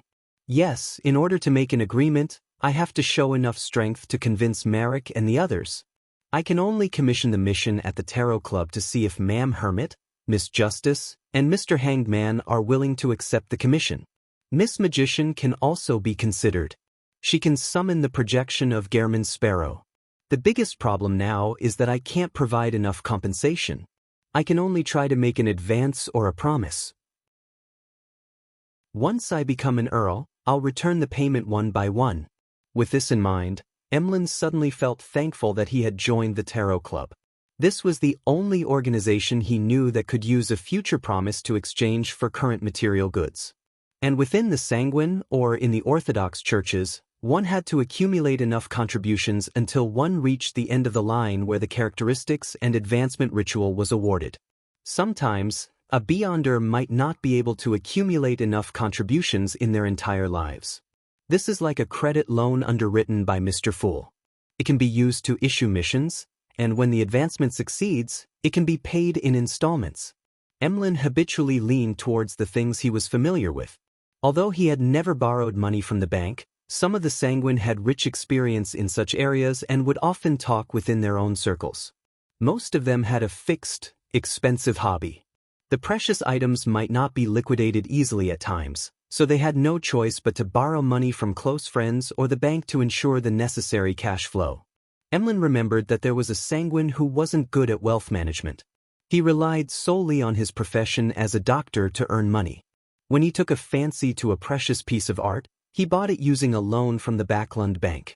After that, he couldn't bear to pledge his property up for the mortgage. Exploiting his long life, he spent 200 years repaying the debt. Of course, in name, his father had died, and the son took over the debt. When the son died, the grandson took over the debt. Emlyn's evaluation of this was very honest. North Borough in Backlund. Outside St. Samuel Cathedral. The citizens lined up in rows as they received the grilled bread, dried mushrooms, preserved fruits, and other food from the workers of the Lone Poverty Relief Foundation. Their lines extended from the main entrance of the cathedral all the way to the square and circled it several times. At a glance, it was densely packed with people. Audrey stood on the steps behind Melissa and took in everything. She saw the pale faces of the citizens, their eyes filled with longing. Seeing a mother holding a baby in her arms, she anxiously coaxed the child while eagerly observing the line in front of her that didn't seem to shorten. She saw many people dressed in bright clothes, formal suits, and long skirts. Some of them pressed down their hats and wore veils, as if they didn't want the people around them to recognize them. At times, some people didn't want to keep order and were dragged out by the priests and policemen who were helping to maintain the order. They were thrown to the back of the lines. As food was delivered, the cloth bags piled behind the long tables slowly dwindled until there was none.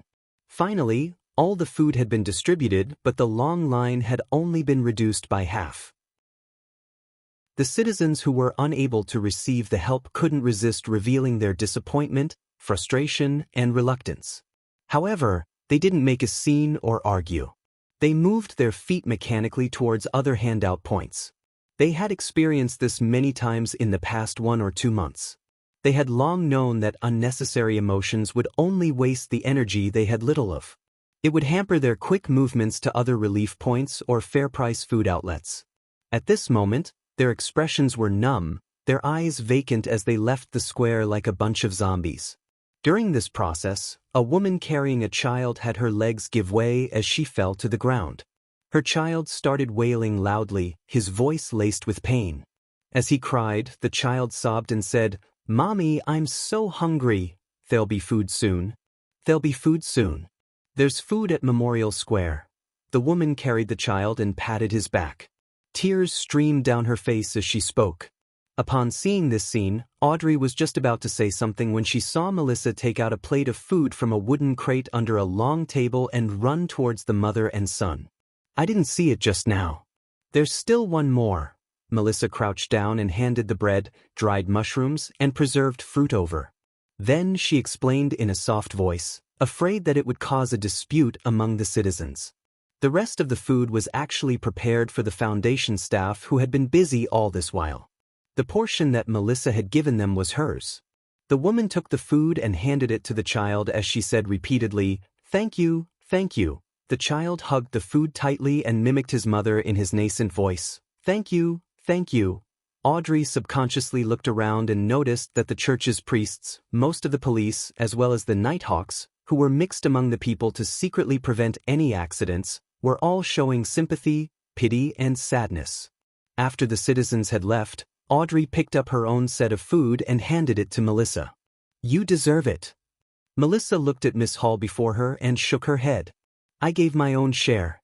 Miss Hall, don't worry. I'll have food when I get home. My brother is a civil servant." With a faint smile, Audrey stuffed the grilled bread, dried mushrooms, and preserved fruits into Melissa's hands. "You don't have to worry about me. My family has prepared snacks for me when I'm out busying myself." As she spoke, she took a wooden box from her personal maidservant, Annie, and opened it for Melissa to see. The wooden box contained exquisite cucumber sandwiches, cream muffins, and a small carrot cake. A look of astonishment appeared on Melissa's face. She stared at the snacks for a few seconds before looking up at Miss Audrey Hall. She immediately lowered her head and, without saying a word, she ate the grilled bread and water that St. Samuel Cathedral had prepared. As if petrified by her gaze, Audrey held the wooden box and stood rooted to the ground. For a few seconds, she didn't move and only pursed her lips tightly. After the fifth batch of residents from Moon City received cleansing and treatment and enjoyed the magical mushrooms, this ancient city became a believer of the Fool without any resistance. It welcomed the saint and oracle, Gehrman Sparrow, into the city. With that, Klein held a large mass and used the unshadowed crucifix and the life's cane to heal the remaining Moon City residents. High Priest Nim, who had finished his quarantine, came out and respectfully asked at the end of the mass, "Oracle, what is the complete honorific name of the mighty Lord?" Klein looked around and said solemnly with his face tightened, "The Fool that doesn't belong to this era." After giving out the honorific name, he specially emphasized, "Don't chant the complete honorific name in normal times. Do so only when important matters arise. Otherwise, as Mr. Fool, he would suffer a mental breakdown from all the phone calls from work." Nim wasn't surprised at all, because the ancient sun god was the same. After some thought, he asked, "What are the requirements for the ritual of the Lord?" Klein said confidently like a charlatan, "God says, 8th commandment, serve me with your heart, not with your offerings. The most important thing for a ritual is to be pious. There are no other requirements. It can be very simple. After all, the Lord does not care." After saying that, Klein silently added in his heart. After explaining this, he raised his right hand and pointed at the pile of mushrooms in front of him. "The Lord has bestowed these mushrooms to you because he wants you to enjoy a bumper harvest. These mushrooms are nourished by the flesh and blood of monsters. They can rapidly grow and accumulate all the toxins, corruption, and madness into those pure black mushrooms. This can be used as a medium for curses or to smear the heads of arrows." The Moon City residents listened in excitement as they clasped their hands and bowed their heads, shouting, "Praise be to the Fool." At that moment, it was as if Klein could hear countless illusory voices coming from the air. They were mixed with the real praises, circling him and anchoring him. One quote from the Dark Forest of the Three Body Problem trilogy. Chapter 1227 Summoning Ritual After Mass. Klein followed the newly appointed priest of the Fool, Nim, into the Black Tower. With no reservations, Nim gave a detailed description of how many demigods and Grade 1 sealed artifacts there were in Moon City. 3 demigods. 5 Grade 1 sealed artifacts. Moon City isn't weak at all. As expected of a power that can directly receive a revelation and guard the border. Furthermore, they had people relatively well distributed across the 22 Beyonder pathways in the beginning. They could work together effectively so that some rituals didn't need any requests for external help or become restricted by the environment. Yes, compared to the City of Silver in how their surroundings is worse and how they do not have Grade 0 sealed artifacts to support them, it's already extraordinary for them to survive to this day. If it wasn't because they couldn't find suitable food, they should be able to survive in the darkness for centuries. Klein felt wistful after hearing the introduction.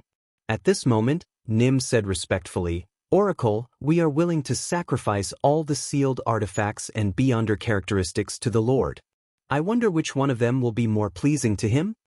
This high priest had previously mentioned that apart from him, a night watcher, Moon City also had an iron-blooded knight and an imperative mage. They were respectively the lightning priest and night priest. As for the 5 grade 1 sealed artifacts, one of them belonged to the monster pathway.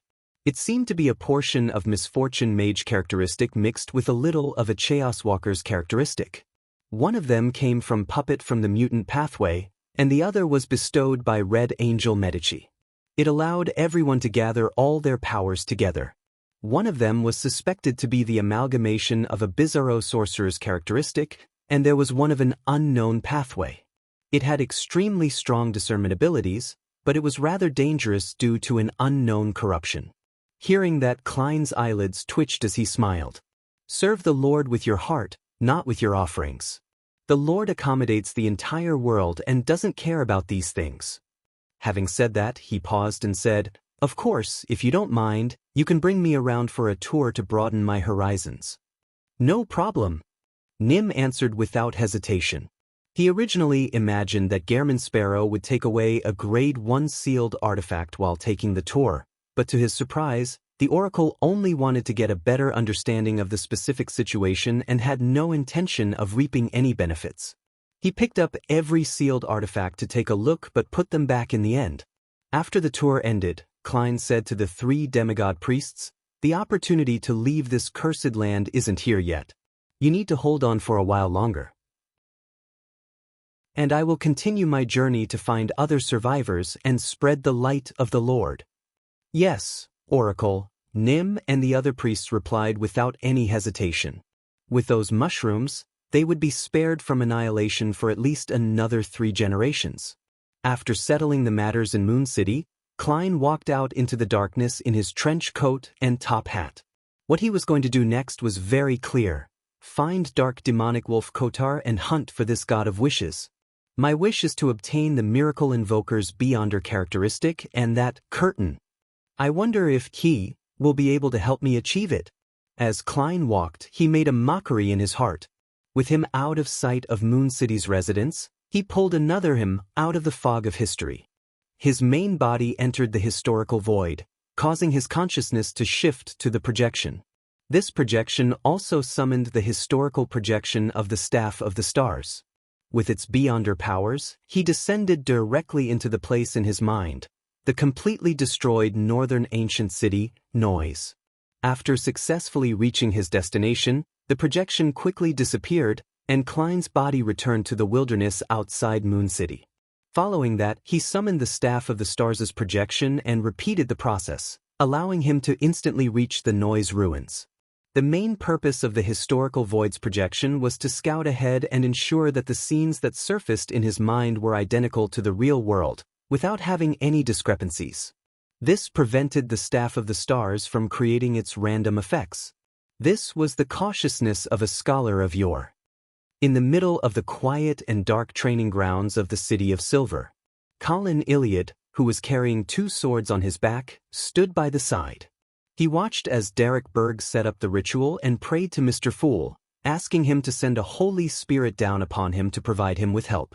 This was different from a normal summoning ritual. The corresponding incantation was more complicated. "The Great Fool, you are the ruler above the gray fog. You are the king of yellow and black who wields good luck. I pray for your loving grace. I pray for your notice. I pray for the power of concealment and change.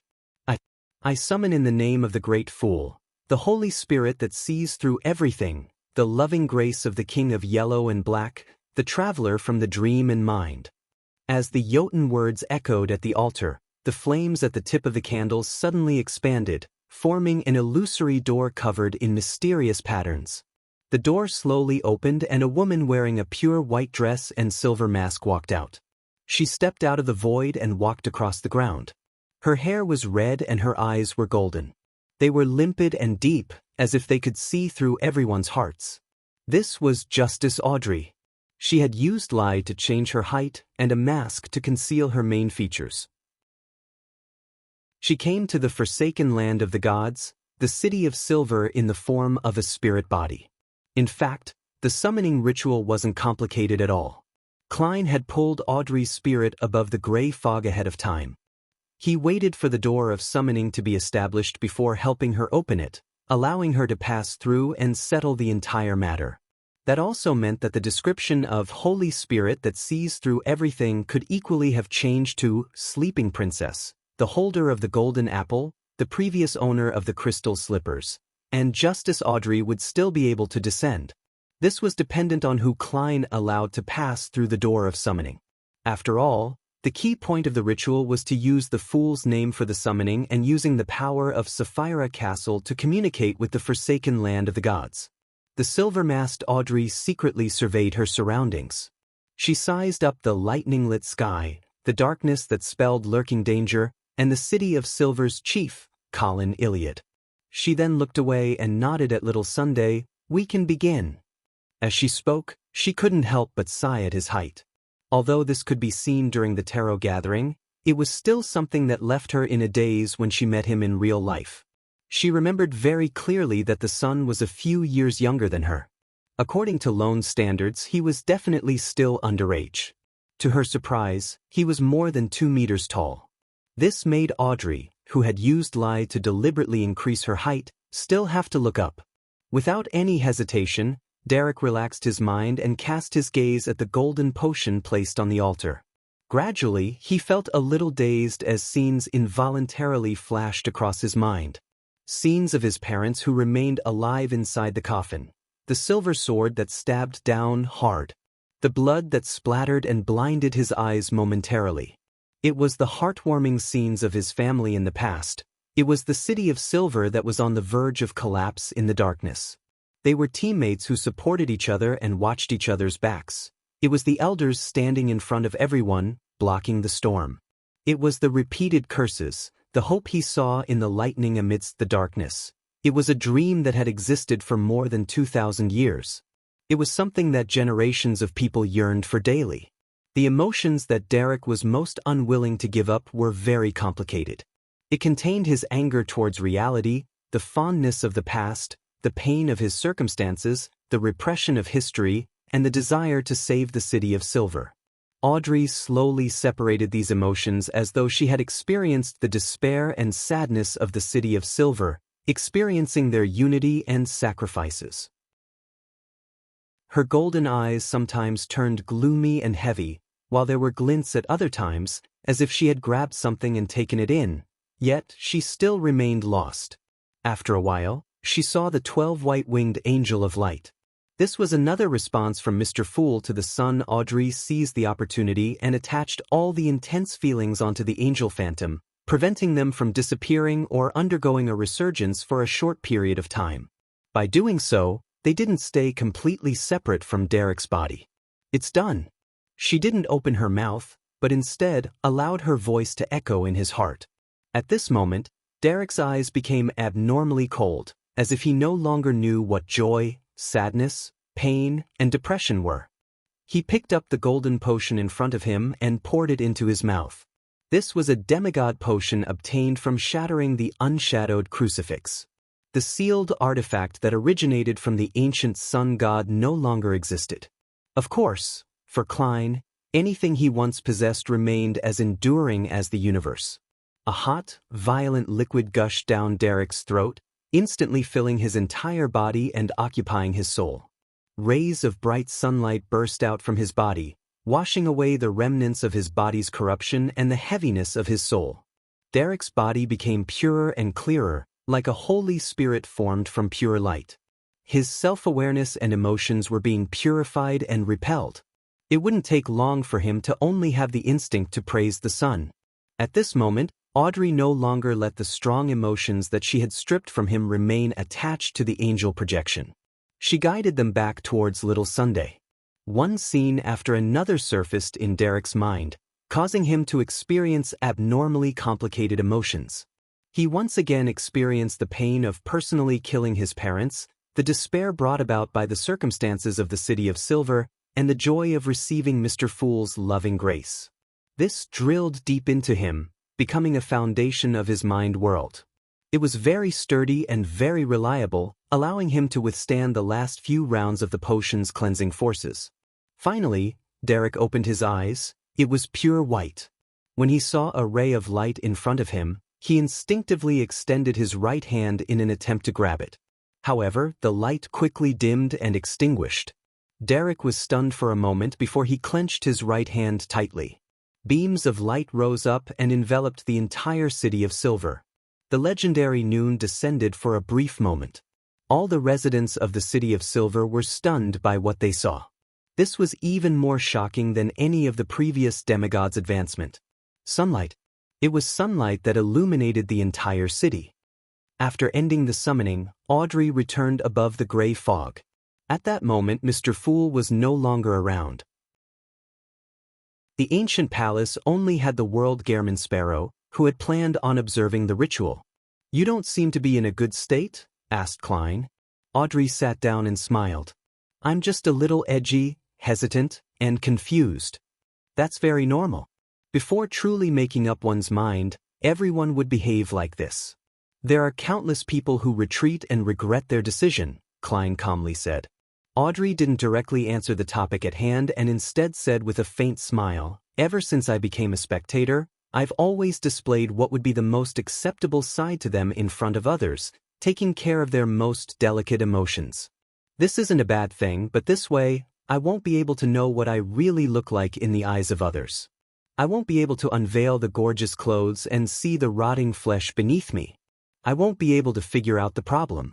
Recently, I've been trying to show my true state in some details. I want to see how the people around me will react under such a situation. I want to see if they still think that I'm the kind, amiable, and virtuous young lady." At this point, she suddenly fell silent. A few seconds later, she sighed and said, "The gap." Chapter 12:28 Wishes. Without waiting for the world Gehrman Sparrow to respond, Audrey, who was maintaining her posture, slowly said a few words. "Heaviness. Shame." Klein listened silently without commenting on what Miss Justice said. Instead, he asked in a gentle tone that was closer to the image of Dwayne Dante's, "Why do you suddenly want to do such a test?" "It's not a test." Audrey shook her head. "It's just to reveal the details that I usually hide and avoid. I want to see what I really look like in the eyes of others." After pausing for a moment, she moved her lips without a smile. "After our previous conversation, I really am trying to come up with a plan. I plan to secretly do some manipulating so that the nobles, businessmen, royal family, and the church can release enough food from their stockpiles. Theoretically, this is a simple matter, but when actually trying to put it into action, I realize that I can't be as determined and decisive as I thought. Some of them are my uncles and aunts, some of them are my cousins. Some of them are friends I've known since I was young, while others are elders who have been very protective of me. Some of them I often meet with during various charity events and are rather friendly. They formed my childhood and gave me too much. It was a part of my growth, a part of the beautiful memories of my past. Besides, the food they accumulated wasn't stolen. Their explanation is actually reasonable. I really can't do it, to make them my target in an attempt to rob them of a portion of their wealth. At least, it's like this now." As she spoke, Audrey's voice unknowingly escalated into a crescendo, as if she was arguing with someone. She then realized that she had lost her composure, and remained silent for 2 seconds before continuing. "That's why I want to know more about myself. I want to strip away the false image from our past relationships. Under different circumstances, I want to ask myself what I really want, whether my thoughts in the past were impulsive, hypocritical, and naive, or strong beliefs from my heart." At this point, Audrey suddenly smiled. "Although I haven't come to any conclusions, the attempt has already brought some added benefits. I used to think that I had strictly abided by the principle of you're only acting, but now I realize that I'm almost addicted to acting. Other pathways require different identities and occupations. The spectator pathway's acting is completely consistent with one's daily life. Sometimes, it's hard to clearly differentiate between them. The simplest example, Who wouldn't want to be loved by everyone? Hence, when facing different people, I would wear a different mask and use the powers of the spectator pathway to create an image that suits the other party's expectations the best. When there are more and more of such things, when you face everyone, you would actually be obsessed with acting. You would almost lose yourself. Klein nodded slightly and said, "That's a good lesson." He didn't comment on Miss Justice's prior words. After a moment of silence, Audrey slowly said, "During this period of time, I've read the East Borough investigation report that my father hired someone to do. I've experienced many different things. Before the war, many of the poor people, workers, and farmers have lived lives that are as difficult as the lives today. They've been in constant hunger and pain. The changes to the poor law and the strict laws about the working hours and environment has indeed brought about some improvement to the management of the pollution in the air, but just a little. After the war ends, and if we overcome the apocalypse, will such things happen again?" As she spoke, Audrey pursed her lips tightly and fell into silence. Klein could sense Miss Justice's confusion and perplexity. After some deliberation, he didn't say the answer in his heart.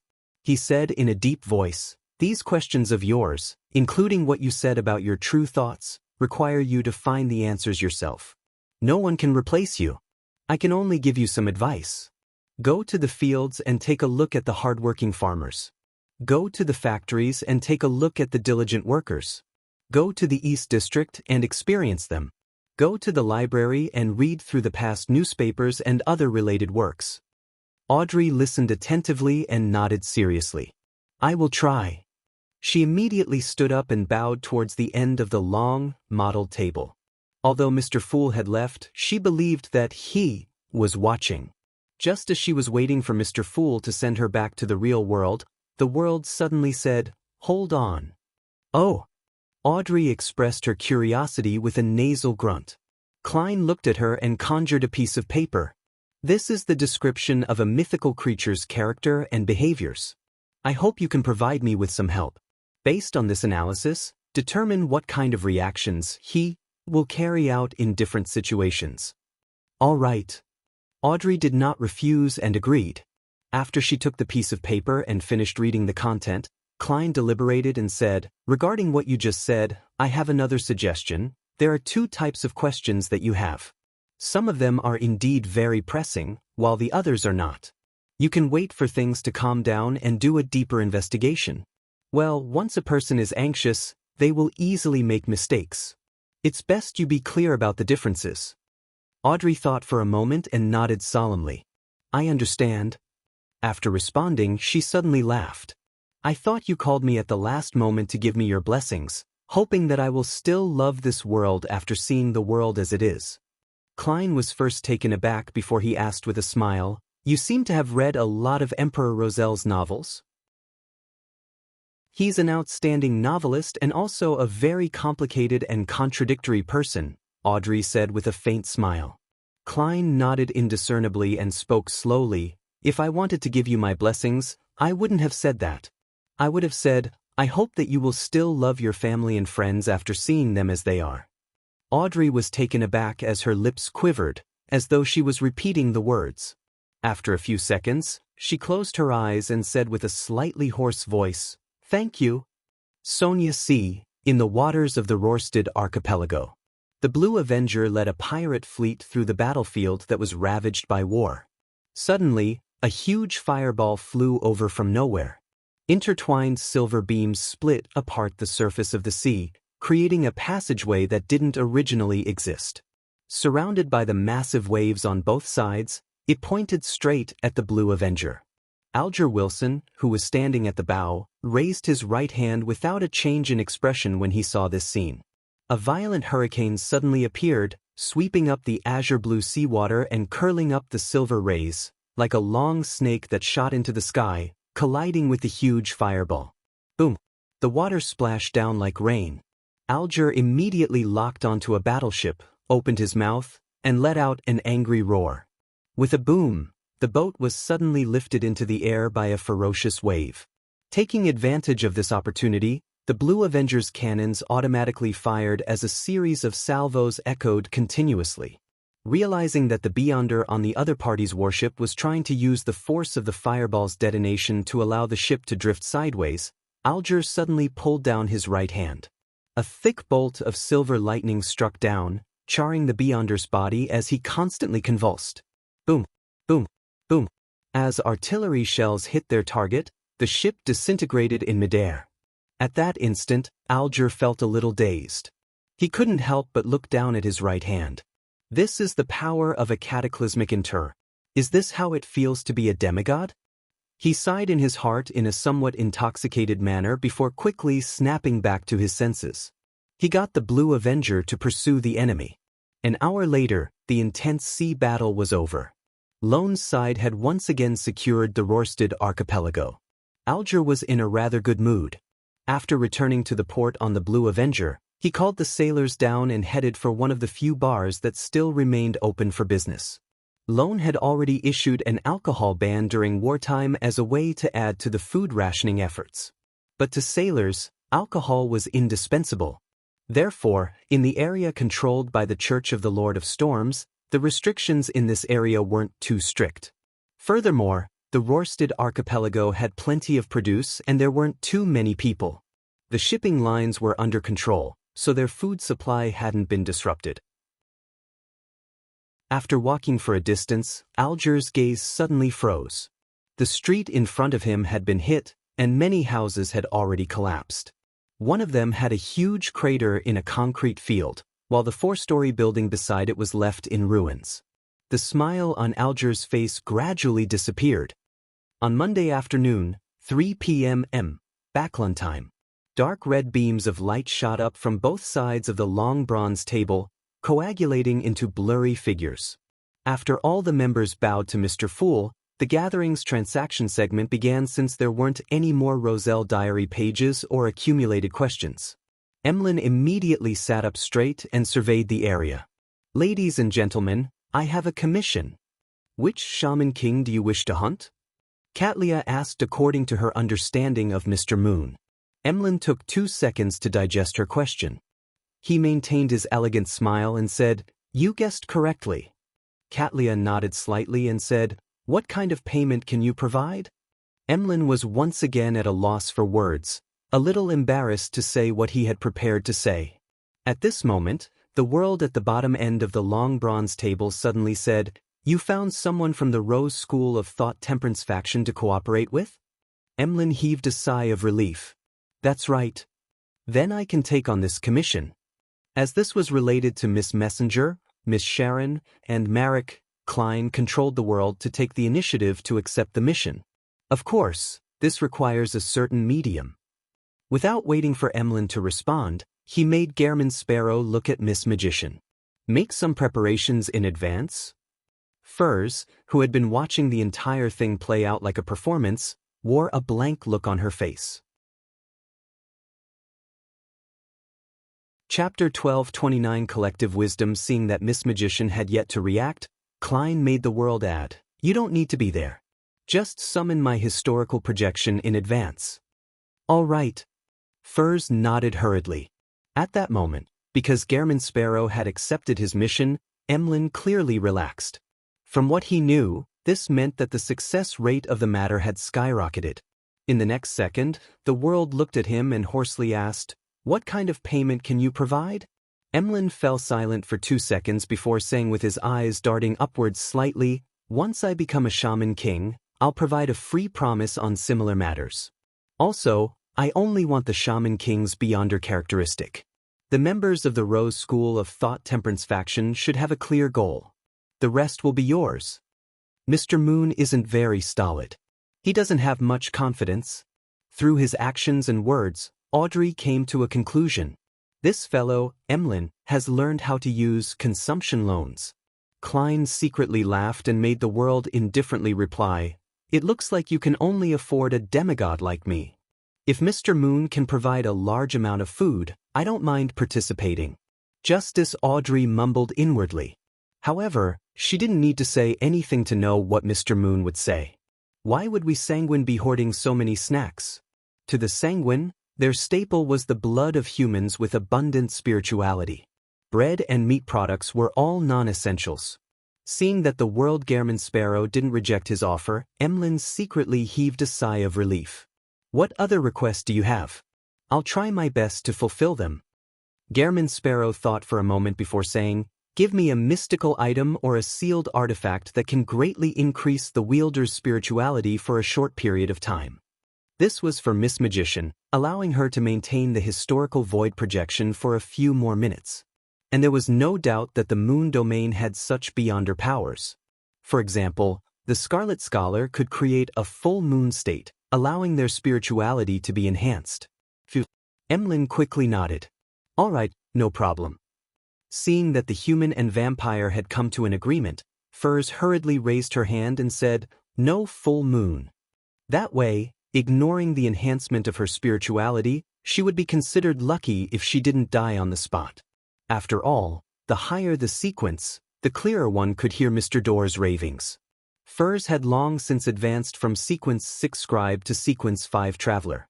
Emlyn also knew about Miss Magician's full moon curse, so he had no questions about it. He acknowledged tersely, indicating that he had taken note. At this moment, Alger, who was listening to the completed transaction beside him, said in thought, "Although the Beyonders of the Rose School of Thought are easily controlled by their emotions and instincts, this didn't mean that their brains had already disappeared along with their zombification. Even if they're gone, they still have members of the moon domain. Since their demigods were directly involved in the Southern Continent's war and have exposed their locations, they wouldn't dismiss the possibility of an attack from the Sanguine and Temperance faction. I believe there's a high chance of them laying a trap." "That's right," Leonard echoed. "Many dossiers indicate that, although the Beyonders of the Rose School of Thought are well known for indulging themselves in bloodshed, cruelty, and desires, they still act very meticulously. Their actions show certain cunningness and sinisterness." Zio glanced at her friend and said, "I encountered a supernatural incident involving the Rose School of Thought 2 months ago. The target was obviously deceived and fell into a trap." The World Gairman Sparrow listened attentively before scoffing. He then said to Emlyn, "Which Shaman King is your target?" Emlyn didn't hide anything. The Shaman King who led the natives from East Balam's North Olite County to attack the Lone's main colonial city.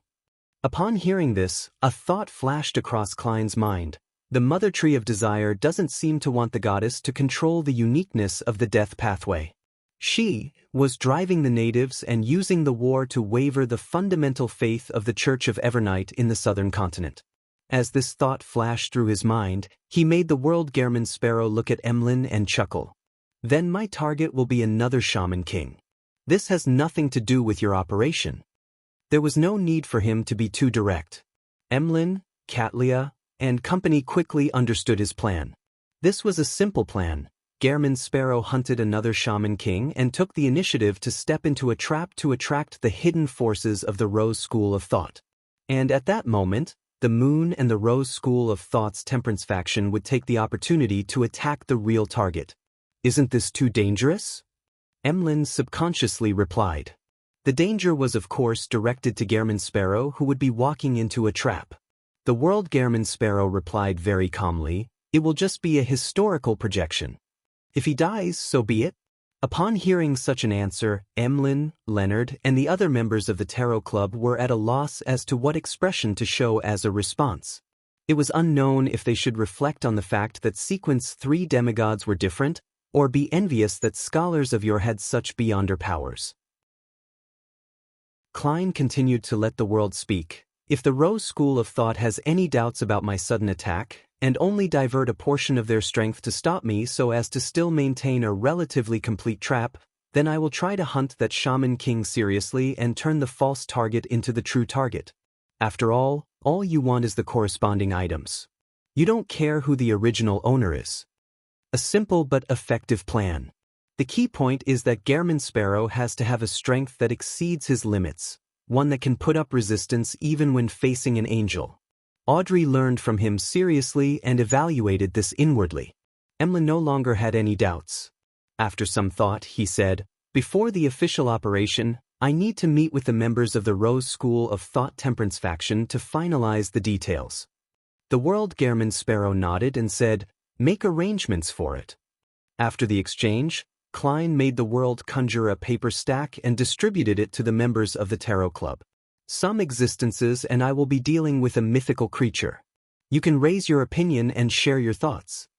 The piece of paper was written with the character and actions of the dark demonic wolf, Kotar, as well as the various analysis Miss Justice had made.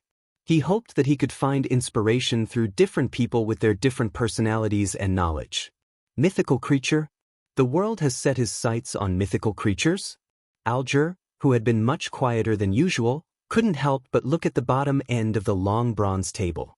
Although he was already mentally prepared for this, he felt that he wouldn't be surprised even if the World Gehrman Sparrow suddenly called himself an angel. However, when he realized that the other party was really targeting a mythical creature, he couldn't help but feel a little shocked and perturbed. Katlia had similar feelings as well, but she immediately recalled the Snake of Fate, the Death Console, and the Ancient Bane. This matched the Gehrman Sparrow's words of "some existences." It was very normal for 3 angels and a sequence 3 blessed to hunt a mythical creature. One by one, they retracted their gazes from the bottom end of the long, mottled table, and they began reading the information in their hands seriously. At this moment, as they weren't involved in the commission or involved in a transaction, nor were they sharing information, yet, the members of the Tarot Club had a baffling feeling of working together for one common goal. They felt like they were starting to feel like an organization. After reading the contents, Alger was the first to speak. According to Miss Justice's analysis, no bait will trap that paranoid mythical creature. It will only push him to escape further. Under the situation of him suspected to wield a sequence 1 beyonder characteristic, he really doesn't need to chase after other things. Advancing himself is the most important thing at hand. If you want to deal with him, we can only consider it from this point of view. Upon hearing this, Zio said from a professional point of view, but this mythical creature is very cautious. He doesn't leave any clues behind. And according to the intel, the location he can use to prepare for the sequence 1 ritual isn't actually restricted in an environment like the Forsaken Land of the Gods. Yes, there are too many monsters for him to use. Derek confirmed what Miss Judgment had said. There was silence immediately. Leonard thought for a moment and said, "Can we rely on the law of beyonder characteristics convergence?" As he spoke, he looked at Klein Moretti. "That mythical creature seems to be from the same pathway as you. Just relying on the effect that comes from the convergence of beyonder characteristic at this level to chance upon this mythical creature might take a year or 2, perhaps even longer. Furthermore, the other party is a complete mythical creature. He has the ability to cause some interference." Klein overruled Leonard's suggestion. Of course, if he augmented the power of Sapphira Castle onto himself, he might be able to meet the dark demonic wolf the next time he used the Staff of the Stars' random teleportation.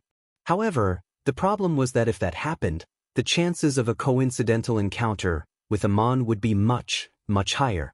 This was the standard way of knocking on death's door. After hearing everyone's discussion, Katlia said in thought, according to what the Queen found taboo, "Can we use this mythical creature's honorific name to establish a connection? If the dark demonic wolf hadn't been tracked by Amon in the past, that might have been possible. But now, what can be thought must have been thought of by Amon. Under such circumstances, the fact that the dark demonic wolf hasn't perished implies that he is wary of such matters." The World Gehrman Sparrow slowly shook his head. With his paranoid character, he definitely wouldn't respond automatically. Just as he said that, he suddenly had an idea. Not receiving a response from the dark demonic wolf didn't mean that he wouldn't pay attention to the corresponding prayer light. Chapter 12:30 Meeting again. As he had personal experience, Klein placed himself in the shoes of the dark demonic wolf and pondered. Usually, he would shut down the automatic prayer response to prevent an enemy from using the feedback to establish a connection and lock onto his position. Under this premise, to receive a sudden prayer from a stranger would no doubt lead to him relying on the corresponding point of light to observe the supplicant and grasp more information. This allowed him to make preparations for what might happen in the future, If the person chanting the honorific name was a powerful existence like a Mon or someone relatively more familiar, it would be best to destroy that point of light immediately. However, if the person was a stranger, under such a situation where he was completely safe, he would monitor him for a long period of time to understand the exact situation and see if there was a need for a counterattack. It was something that every rational creature would most likely do. At the very least, Klein would do so. The essence of this matter was that non-mythical creatures were marked by high-level existences. They could die in a baffling and tragic manner at any moment. To the supplicant, this was equivalent to suicide or something even more terrifying. To the dark demonic wolf, it was only a positive outcome, nothing negative. At the beginning, the suspicious dark demonic wolf would definitely suspect that there was a conspiracy. He wouldn't dare to establish a connection and influence Klein from a distance. However, with the passage of time, as the observations deepened and a confirmation was made that the other party was a non-angel weakling who possessed the aura of Sapphira Castle with signs of being unprepared, he would definitely find an opportunity to attack from afar. At the time when Klein was most unprepared, he would mark the prayer light and deal a remote attack. This aligned with Klein's previous conclusion about his advantage that Klein, I'm very weak. The only problem with this plan was that the initiative was completely in the hands of the dark demonic wolf. Everything Klein did would be monitored, and there was no way to prepare ahead of time. Once the other party tried to exert his influence on him, he would not be able to fight back and wouldn't be spared. Phew, by doing so, I would successfully bait the prey, but kill the hunter as a result. It's meaningless. Yet, if I don't place myself in such a passive position, it will be difficult to bait an angel of the seer pathway, the paranoid demonic wolf. This is something that a marionette or others cannot do in my stead. If only I can be certain that the dark demonic wolf wouldn't rashly attack remotely because of his paranoia and will only choose to monitor and observe. Thoughts raced through Klein's mind as he sought out the possibilities amongst numerous impossibilities. With regards to this, he could only sigh inwardly, feeling regretful for not being an angel from the spectator pathway. According to his assumptions, the angels of the spectator pathway would more or less have some special characteristics of, the more others know about you, the more you understand them. When the dark demonic wolf monitored him closely through prayer light and ended up carefully observing an angel from the spectator pathway, his position would undoubtedly be exposed to the other party. Unfortunately, I'm not. Besides, the spectator pathway's sequence 2 might not be able to do so. I can only be certain that a sequence 1 has this special trait. Summoning 0-08 from the fog of history? No, let's not talk about whether I can summon that quill without Grozel's travels. Even if I successfully create a projection, the quill is a quill while I am still myself. The dark demonic wolf's understanding of me doesn't make 0-08 do the reverse. Also, I can only use it for a mere 2 minutes. It wouldn't be enough to sense anything. It can be used as supplementary to the plan, writing the development I wish to see happen, making the dark demonic wolf's choice appear reasonable so as to eliminate uncertain elements. Klein considered for a long while, but he failed to find a suitable plan to bait his prey. Apart from feeling regretful that he wasn't a sequence 1 angel of the spectator pathway, he had also thought of the cosmos. Just learning of it would result in corruption from the cosmos. If I had the nature of the cosmos, then after the dark demonic wolf uses the prayer point of light to monitor me, he would be corrupted, allowing me to lock onto his position. However, the cosmos's nature is higher than that of an angel. How could I have it? I keep feeling like I've forgotten something. Klein made the world Gehrman Sparrow shake his head indiscernibly as he surveyed the area. There's no need to discuss the answer now. You can go back and communicate with the right person with suitable methods. He focused his attention on the star Leonard and the hermit Katlia, hoping that they would be able to get advice from the existences that were more experienced such as Pallas Zoroast and Queen Mystic Bernadette. As for himself, he would return to Backlund with the aid of the historical projection. He would seek advice from Miss Messenger, Will Septon, and the ascetic, Ariana. This is what it means to seek the opinions of angels or quasi-angels before making a major decision. Klein made a self-deprecatory comment.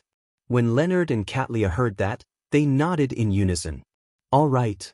Following that, the members of the Tarot Club began discussing the situations of the various battlefields until the end of the gathering. After returning to the real world, Leonard, who was resting in St. Samuel Cathedral's basement, spoke in a low voice, explaining all the questions that Klein had posed to him and said, "Old man, do you have any suggestions?" This is him trying to obtain the miracle invoker Beyonder characteristic left behind in the forsaken land of the gods. Palaz Zoroast was first enlightened before he chuckled. Tell your former colleague that there's no way he can resolve this matter himself. I only have one suggestion. That is to seek help from the fool. Leonard knew Old Man's character very well. He hurriedly asked, "Is this really the only suggestion?" Palaz Zoroast harumphed and said, "That's a mythical creature that even Amon can't capture. It's possible only by relying on the fool's help." Only then did Leonard nod and sigh. It seems that's the only way. 2 days later, 2 minutes before the meeting time that the moon Emlyn had agreed to meet Merrick. Furs sat on a reclining chair beside the fireplace and listened to the commotion on the second floor. She cast her gaze at her friend, Zio. If the war continues, Backlund will definitely suffer more attacks. Are you really not going to evacuate your mother and brother to the surrounding villages? Zio's short, light blonde hair was parted in an asymmetrical fashion and was neatly combed. Compared to last year, she looked more serious and had the bearing of an adjudicator. She was like a high-ranking knight leading an order of knights.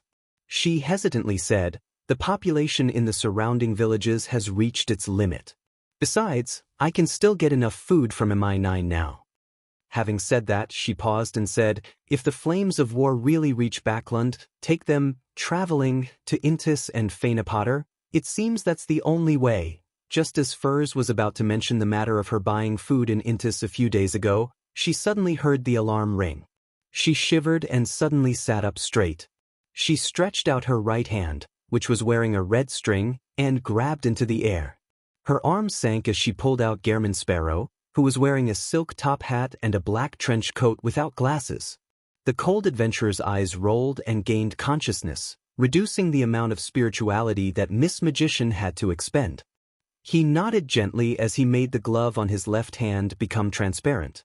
In less than a second, Gehrman Sparrow teleported away and disappeared from Furs and Zio's rented apartment. Furs was stunned for a moment before the corners of her mouth twitched slightly. She turned to Zio and said, "I think I'm just a tool." The sky was already dark, but the street lamps weren't lit up.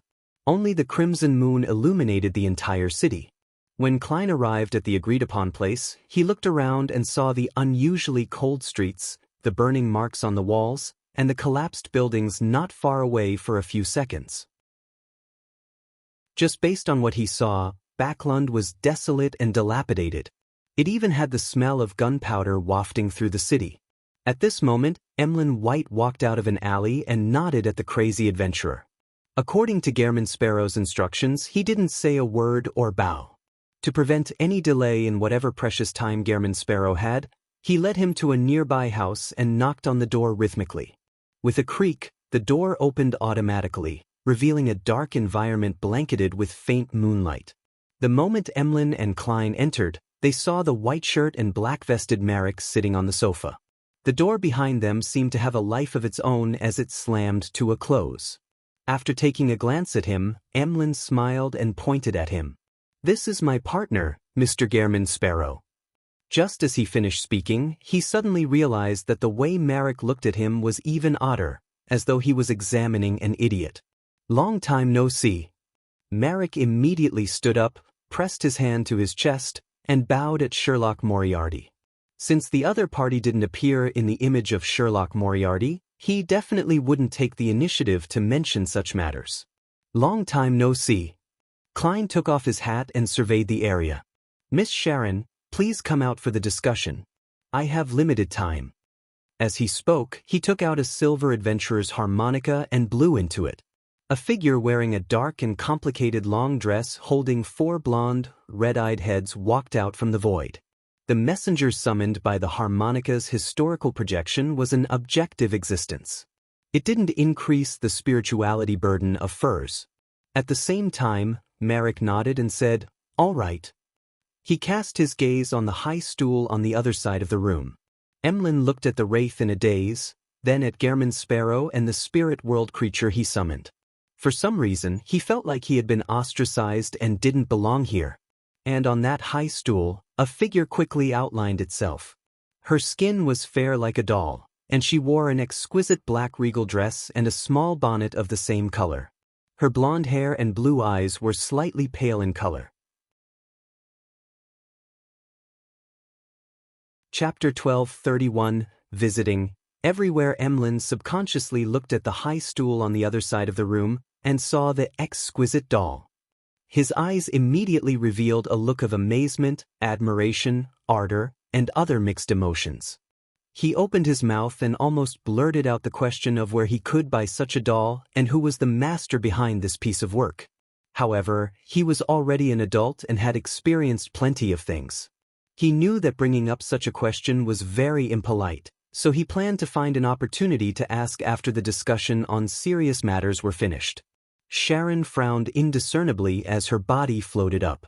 She bowed at Rionette Tynker and Sherlock Moriarty. "There's no need for small talk," Klein said simply. "Our initial plan is this." He shared how he would let his historical projection take the initiative to step into a trap to attract the attention of the Rose School of Thought and described it in detail. Sharon with her black bonnet listened quietly and said with a slightly ethereal voice, "They might not fall for it. After realizing that you are the attacker, that Shaman King will likely choose to retreat under the protection of sealed artifacts or angels. This way, it could only implicate a portion of the Rose School of Thought's strength." Without waiting for Klein and Emlyn to respond, Rionette Tynker's four heads opened their mouths and said at a faster pace, "Their main target should likely be me." Emlyn was a little lost hearing this, but he could roughly tell that the spirit world creature that Gehrman Sparrow had summoned had quite a status. Furthermore, it had a deep relationship with the Rose School of Thought's Temperance faction. That's right. Even if the Mother Tree thinks highly of me, the setup would most likely attract Miss Messenger. After a moment of silence, Klein gave an addendum. "Madam, you and I will attack the other Shaman King in the form of historical void projections."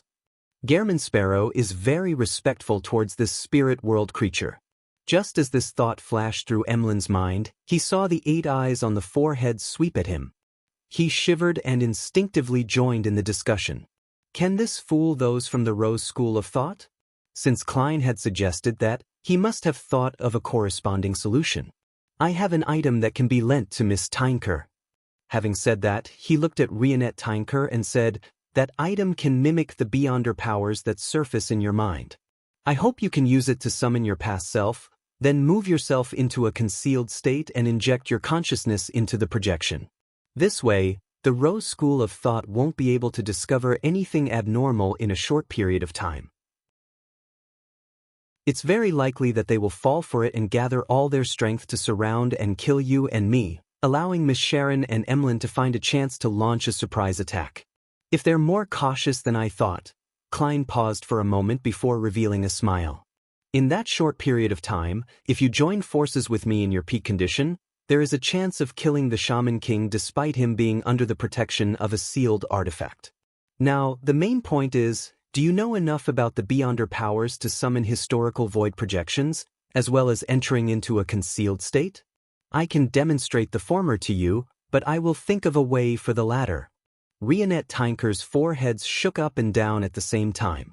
"I can, no problem, that's the general gist of it.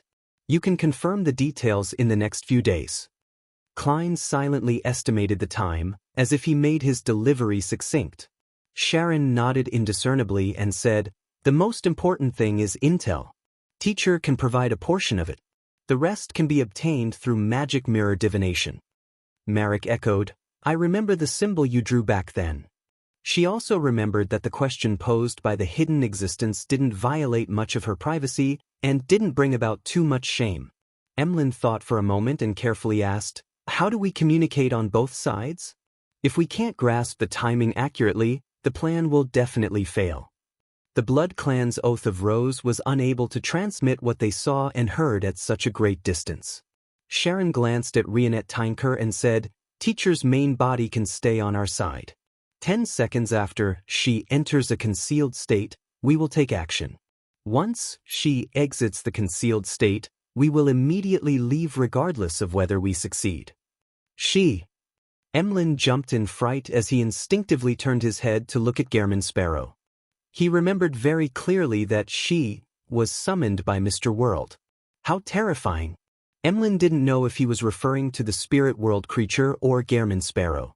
After the intelligence gathering is done, you can communicate again. Seeing that it was almost time, Klein took off his hat and bade farewell. Emlyn's lips quivered, but he didn't ask anything in the end. He followed Gehrman Sparrow out of the house where Sharon and Merrick were. Miss Messenger actually didn't ask for any gold coins. This is because I'm helping her. If she really wants payment, all the gold coins I have are historical projections. I can only rely on Emlyn. I have to say, the bangle of spirituality that Emlyn provided to Miss Magician has pretty good effects. On the one hand, it can strengthen Miss Magician's spirituality, and on the other hand, it can speed up her spirituality recovery, allowing her to last this long. Just as the thoughts ran through Klein's mind, he heard Emlyn asked in puzzlement, "That ma'am, Miss Sharon is a sequence 4 demigod of the mutant pathway?" "That's right. The potion's name is Puppet," Klein kindly informed him.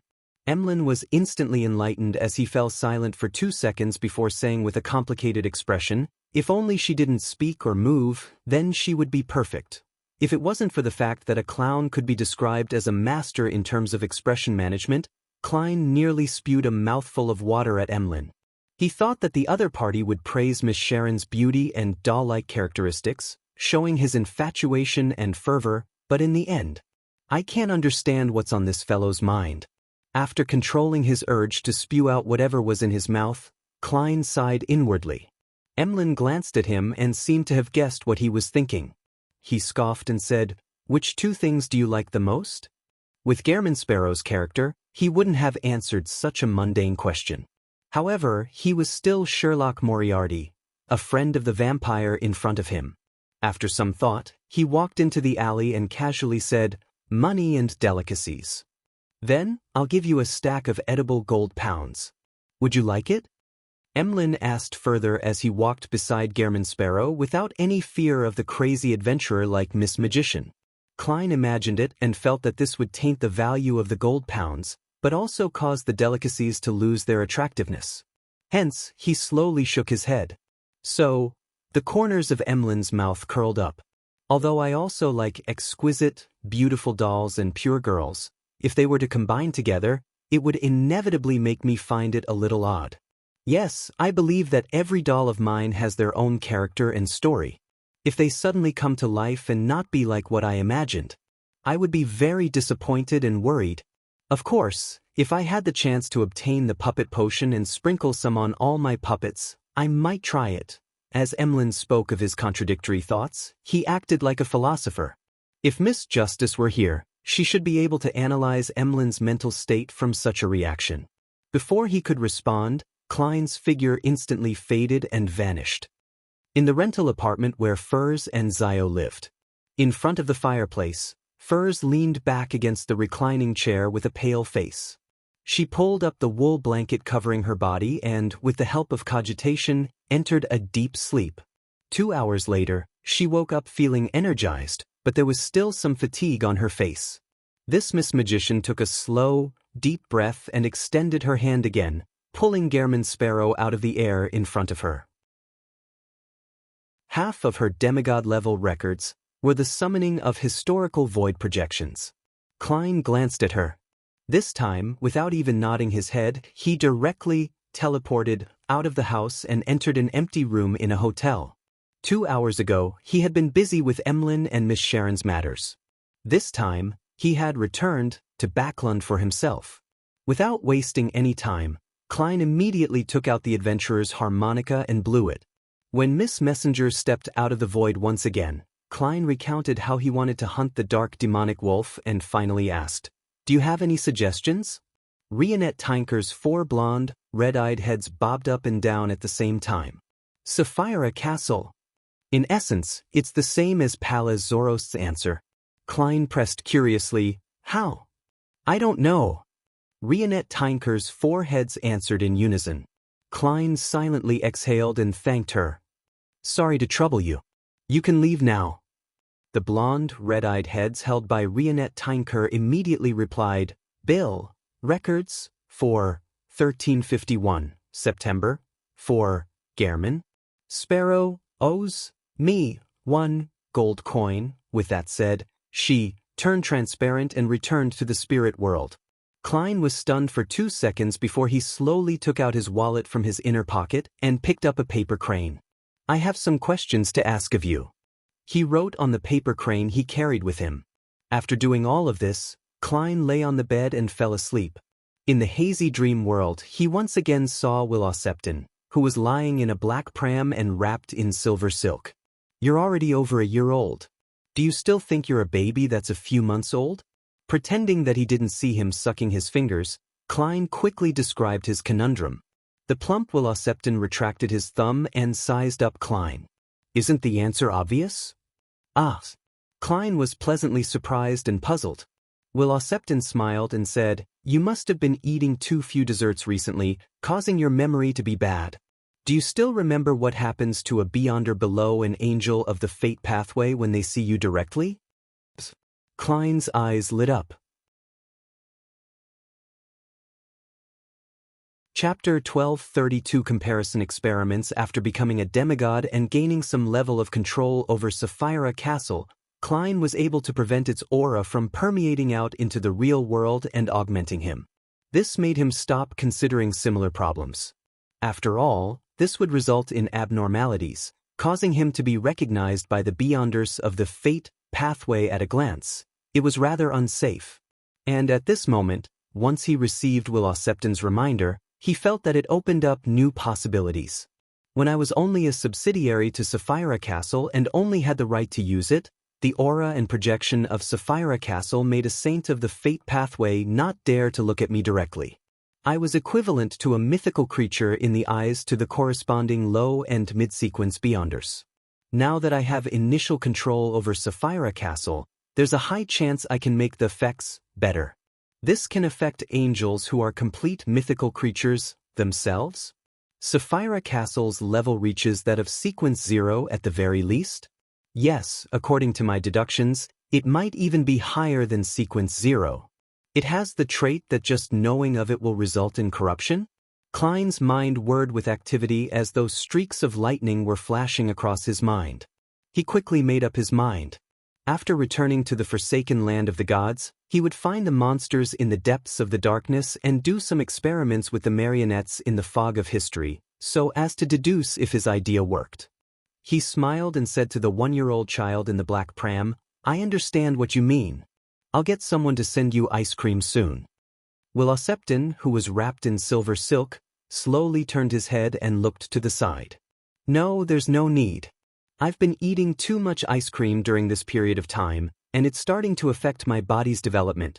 Klein pricked up his brows and asked, Genuine, top-grade ice cream produced right from the Intis capital, Trier. Give it to me next week. Will Septon hesitated before answering. With that said, the plump 1-year-old child turned around and buried his face into a tiny pillow in the pram. Due to the limited time Miss Magician had at maintaining the historical void projection, Klein didn't say anything else. Using his unique trait, he forcefully escaped the dream and woke up before getting out of bed. Right on the heels of that, he stretched out his right hand and repeatedly pulled at the air. 4 to 5 times later, his arms sank as he dragged out a woman wearing a simple linen robe with a tree bark belt. She was barefooted and had long black hair. She was a lady with average looks. The leader of the ascetics of the Church of Evernight, servant of concealment, Ariana. At the same moment, in Hillston Borough, in an apartment, Furs, who was sitting in a reclining chair, seemed to be pulled by invisible threads as she sat up abruptly. Her body straightened as the blood vessels on her forehead throbbed. She felt that her spirituality was like a flood that flowed towards the void in front of her, one that she couldn't stop no matter how hard she tried. She was on the brink of being sucked dry. In the next second, this sudden surge eased quite a bit, but it remained frightening. It wasn't something that she could handle now. In a hotel room, Klein spoke succinctly once he saw the historical void projection of Ma'am Ariana gaining sentience. I plan on cooperating with others to deal with a particular shaman king of the Rose School of Thought. Ariana nodded gently, indicating that she understood, but she didn't give any suggestions. Seeing that the ascetic leader didn't give him any warnings, Klein felt a lot more at ease with the plan to hunt the shaman king. He then said, "I've been planning on targeting the dark demonic wolf recently." Ariana opened her mouth slightly and said, "Be careful. Did she mean to say that I shouldn't belittle the dark demonic wolf, Kotar?" Just as he was about to ask a question, his consciousness suddenly blurred. He saw the woman opposite him and his reflection in her eyes fade away as they quickly disappeared. The furs collapsed into the reclining chair as her facial muscles twitched slightly. "This is more tiring than writing all night long." She gritted her teeth and tried cogitating to fall asleep. Extreme exhaustion might sometimes paradoxically cause insomnia to a person. In the forsaken land of the gods, near Noi's ancient city in the north, there was no one in the dark wilderness. With the lantern emitting a faint yellow light, Klein circled around to confirm his surroundings. Then he found a rock and sat down, no longer shielding the aura of the gray fog from seeping into reality. On this foundation, Klein consciously strengthened the projection that Sapphira Castle placed on him. After he was done with his preparations, he quickly turned a monster hidden in the darkness around him into a marionette. The marionette walked out of the darkness. Under the illumination of the lantern, it approached Klein and cast its gaze on him. In the eyes of this monster marionette, other than the coated and hatted Klein having deeper, more profound eyes, his temperament had also become even more indescribable. There wasn't much of a difference from before. After repeatedly testing the different types of monster marionettes, Klein confirmed that ordinary people, or most Beyonders, were unable to discover that he had the aura of Sapphira Castle on him. Following that, he reached out with his right hand and pulled out his body from half a day ago. He controlled the rather dull historical projection to cast his gaze over. This time, Klein saw a layer of grayish-white fog covering his body. Its interior was shimmering with light, but it didn't reveal its actual appearance. He then removed the projection support and attempted to pull out marionettist Rosago and other Beyonders of the seer pathway to repeat the experiment. Yes, after enhancing the projection, Beyonders of the seer pathway can directly discover something abnormal. However, those below the level of an angel can at least confirm that I'm related to Sapphira Castle. There's no way to directly see the strange door of light, which is also the projection of Sapphira Castle. This outcome wasn't too surprising for Klein. He took a deep breath and, after preparing himself to rescue himself, he raised his hand and pulled out Winner Enuni from back when he hadn't been his marionette for long. Enuni raised his head bit by bit, and his eyes gradually reflected Klein's figure. There was a faint gray fog that emanated outwards. Deep in the fog, transparent or translucent twisted maggots were clustered around countless spherical lights. The spherical lights formed a door of light that was dyed bluish-black. The door of light was much clearer than before as it appeared even more textured. At the same time, its shape changed as it extended even higher up. This made it look like a tall and thin, brilliant figure. And the grayish-white fog around it was the figure's hooded robe. The spherical lights constantly flashed, making Klein feel like he was being watched by this deep, mysterious, towering and terrifying figure with his numerous eyes. With a boom, Klein's head involuntarily tilted back as blood mixed with transparent maggots spurted out of his pores. The worms of spirit fell to the ground as they frantically rolled and struggled. Some of them rapidly dissipated, while some eventually calmed down before crawling back into his body and into his pores. It's much better than directly losing consciousness and suffering memory loss the last time. Klein rubbed his temples and sighed silently. Enuni, who was standing in front of him, had already vanished because of the impact that Klein had received. Unable to maintain the historical void projection, Enuni vanished. This was also one of the reasons why Klein didn't suffer too much damage this time. Without Winner Inuni, he was unable to see the mutated strange door of light. This reduced the continuous assault on his senses. After 2 seconds, Klein entered the fog of history, took 4 steps counterclockwise, and went above the gray fog. Looking at the faint dark glow rising from his body and melting away, Klein finally heaved a sigh of relief and gave a self-deprecating laugh. I nearly corrupted and corroded myself. In the future, I'll use Rosago and the other Beyonders of the Seer pathway to do additional experiments. If there's no direct assault, I need to confirm if there will be a reverse corruption from Sapphira Castle's projection with the increase in observation time. The southern continent, East Balam, Failtech City that was under attack. Under the illumination of the crimson moon, the lone soldiers hiding behind a simple shelter took turns to rest to recover their energy. Their faces were black and covered with traces of gunpowder. Occasionally, someone would wake up and take out some dried tobacco leaves and casually roll it. Then, they would use the remaining matchstick to light it up and bring it to their mouths to suck deeply at it. In turn, their eyes exuded mostly numbness and blankness. When the soldiers guarding this line of defense smelled the tobacco, they instinctively sniffed and looked over. "Do you still have any more tobacco leaves?" a soldier with a rifle asked his companion in a low voice. His comrade shook his head. "I've already finished smoking it. I don't know when the next batch will arrive. I'm going crazy without the tobacco." The soldier who first spoke gestured outside the shelter with his chin. "Do you see that? There are so many corpses, so many hands and feet. They all belonged to living people." Before the sun set, the resistance had launched a fierce attack by feverishly storming the various defensive lines at Failtech City. Their disregard for their own lives frightened the lone soldiers and servant army who had been guarding the city. They almost had victory at hand, but ultimately failed to break through the critical line of defense. They left behind copious numbers of corpses before receding like the tide. His comrade fell silent for a moment before saying, "Maybe tomorrow or the day after tomorrow, we will be joining them." Having said that, he looked up at the crimson moon and said in a dreamy voice, "I wonder how Backlund is. I haven't received a letter from home in a long while. I wonder if they have enough food or if they can find a doctor when they are sick." The soldier who had wanted to smoke was about to curse at the damn war and the damned enemy when his eyes suddenly widened. Trembling, he raised his right hand and pointed ahead. "They're alive." One by one, the soldiers looked over and saw that under the crimson moon, the dismembered corpses that the resistance had left behind were beginning to crawl up one by one, swaying as they tried to approach the defense line.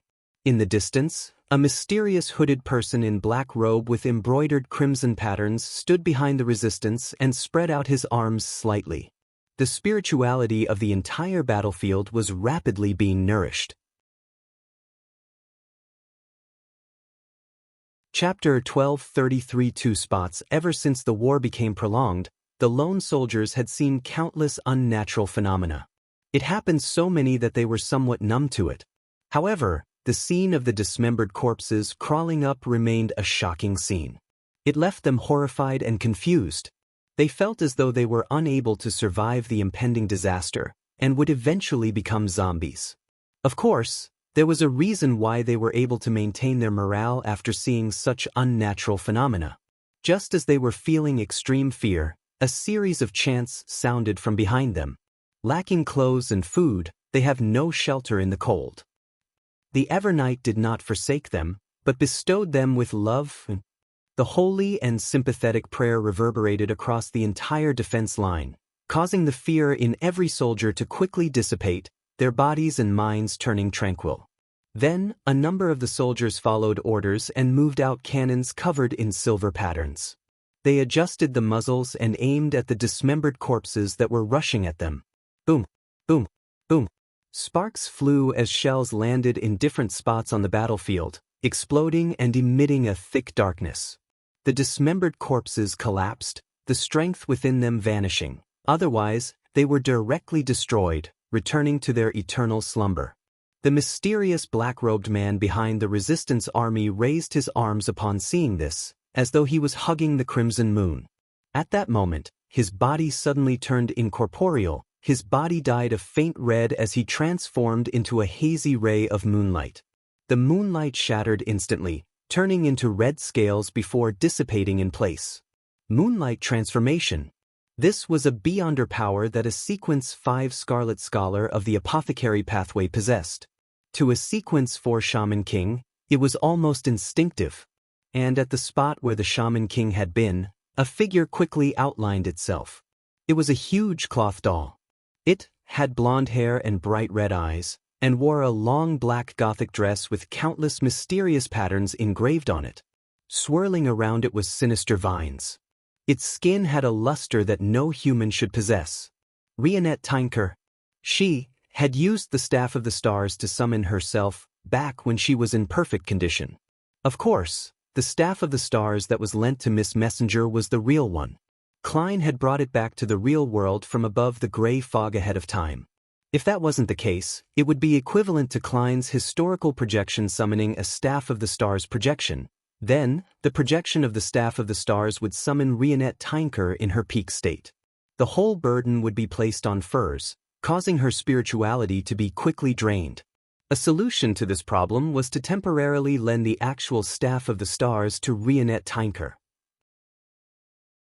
The draining of spirituality would be borne by this ancient bane. At the same time, Rionette Tinker was probably one of the existences that were the least afraid of the negative effects of the staff. As a key representative of the Temperance faction, and as a puppet and a cloth doll, she could stop unwanted scenes from surfacing in her mind. And after changing into a concealed state, the Staff of the Stars could hardly affect her historical void projection. The peak state Rionette Tinker had attempted to sneak closer to directly possess the Rose School of Thought's Shaman King and instantly end the battle. However, the other party had discovered the danger ahead of time. Using the moonlight's illumination, he was one step ahead of the Wraith's possession. Amidst the crimson glow that enveloped the ground, red scales rapidly reformed into the black-robed, hooded Rose School of Thought Shaman King. His eyes were closed eyes tightly, not daring to look at the ancient bane opposite him. At the same time, on the other side of the battlefield, a figure rapidly appeared. It was none other than Gehrman Sparrow, who was wearing a black trench coat and a half-top hat. He had a transparent glove on his left hand as he raised his right hand and snapped his fingers. Scarlet flames rose up from various parts of the battlefield, as if they were announcing the beginning of a grand performance. Just as the Shaman King finished reforming, he reached out his left hand and tore apart the clothes on his chest. At that moment, Rionette Tinker's bright red eyes reflected his figure. If things went as expected, the Rose School of Thought Shaman King would have transformed into a rabbit or a goat in the next second. He would lose most of his characteristics and beyonder powers, but his body only emitted a faint glow without any change. His exposed chest revealed a long, thin brown puppet which was embedded there. The puppet seemed to grow out of the Shaman King's body, its body connected to his internal organs. Its eyes and mouth were like crescents. The surface of its body was grown with dried flowers and withered grass, giving off an indescribable bizarreness in the moonlight. Suddenly, the puppet was dyed red as though it was soaked in blood. It immediately turned into a pool of mud that surged into the organs of the Shaman King. Amidst the mud, an arm stretched out. Its surface was flowing with a black sticky liquid that kept protruding out with strange objects. Some were skulls, some had barbed tongues, while others had three-dimensional eyes. Abomination Sua. This Rose School of Thought's leader, an existence at Sequence 1, had crossed the vast distance and descended with the help of prior arrangements. That evil aura instantly caused the surrounding members of the Rose School of Thought and supporting members to either die, mutate, or wildly attack their comrades. Apart from the Shaman King, no one was spared. West Balam in a port city. Shaman King Klarman, who wielded the highest authority here, stood at the top floor of a cathedral that once belonged to the Church of Evernight as he looked down at the sparsely lit city. In a house not far away, Emlyn White glanced at the doll-like Sharon and took out a bronze box with many ruby gems embedded in it. Inside the box was an eyeball-shaped glass sphere. It was a sealed artifact which Emlyn had requested from the sanguine, known as the Vision of White, an artifact of the Sun domain. It was very effective at dealing with the mutant pathways demigods and shaman kings.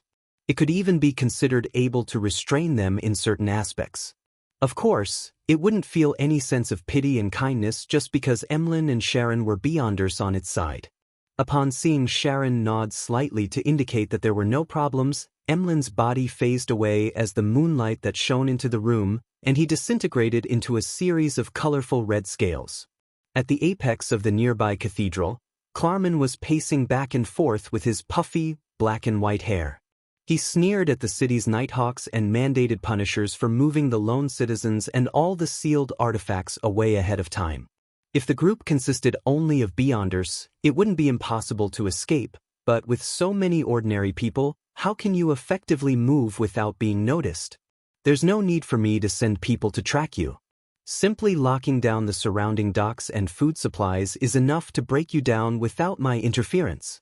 As he muttered silently to himself, this shaman king, who had been active in the southern continent since the early 5th epoch and was even suspected to be dead, cast his gaze out the window and stared at the crimson moon high in the sky. Previously, the abnormal phenomenon of the crimson moon turning white made Klarman feel the anger of the primordial moon. He had always felt uneasy and disturbed. He had become a primordial moon believer over time while researching natural interactions, secret deeds, and other mysterious knowledge. Normally, it was relatively easy for a shaman king to live 1,000 years, but later on, his physical condition waned, an irreversible form of aging and the decay of his spirit body. Therefore, 1,200 years was commonly the natural limit of shaman kings and sanguine earls. To continue living, one could only rely on various methods to survive. For example, sealing oneself and sleeping in a coffin deep within a castle. Klarman was nearly 1,400 years old and still brimming with energy. He didn't need to limit his movements, because he had received the primordial moon's blessings. This was also the reason why he had disappeared for so many years. Later on, he received a revelation from the primordial moon and joined the Rose School of Thought. In this aspect, Klarman always had his suspicions. Sometimes, he believed that the mother tree of desire and the primordial moon were one entity. They were different sides of the same great existence. Yet, there were other times when he felt that the mother tree of desire and the primordial moon were not only different, but there was also a deep conflict between them. This resulted in the primordial moon believers not getting enough attention when they later joined the Rose School of Thought. Apart from receiving some bestowments in the form of items, they were placed in non-critical positions. Just as Klarman was focused on sensing the crimson moon in an attempt to gain a revelation, the crimson moonlight that fell onto the cathedral's bell tower had pure red scales of light appear as they gathered together. It then manifested into Emlyn White, who wore a tuxedo and a bow tie. Behind the sanguine, a thick black gas emanated, forming a pair of illusory bat wings. Emlyn had already consumed the corresponding potion to remove his scent and spirituality fluctuations, allowing him to approach his target in secret. Of course, he was up against a demigod, a sequence 4 demigod of the same pathway. Even if he was fully prepared, he didn't dare get too close, or else he would easily be discovered. Looking at the window where Shaman King Klarman was, he examined the projection on the glass for a second. Emlyn White opened the bronze box with the rubies embedded in it, and he used his black velvet-gloved left hand to pick up the Vision of White. His expression twisted as he experienced the pain that came from being exposed to the blazing sun. Suppressing the pain, Emlyn pushed the eyeball-shaped glass sphere to his right eye. All the buildings in front of him had suddenly disappeared from his vision, leaving only shadows of cold, crimson, or fallen evil. Among them, there was a figure that was like a huge black whirlpool that was crazily devouring the light around it, causing his body to become distorted. This was Emlyn's target, the ancient shaman king, Klarman. A ray of light immediately lit up, condensing into a scorching, blinding light. It shot out from the Vision of White and went straight for the figure behind the glass window. 1. Adapted from Job 24 verse 8, Old Testament. Chapter 12:34 The Projections, Descent, the blinding white beam penetrated the glass window and landed on Shaman King Klarman. It then burst into an intense light, melting away all the undead, darkness, and evil. Klarman's figure burned with a white flame, as though he was a paper figurine that had been brought near red embers.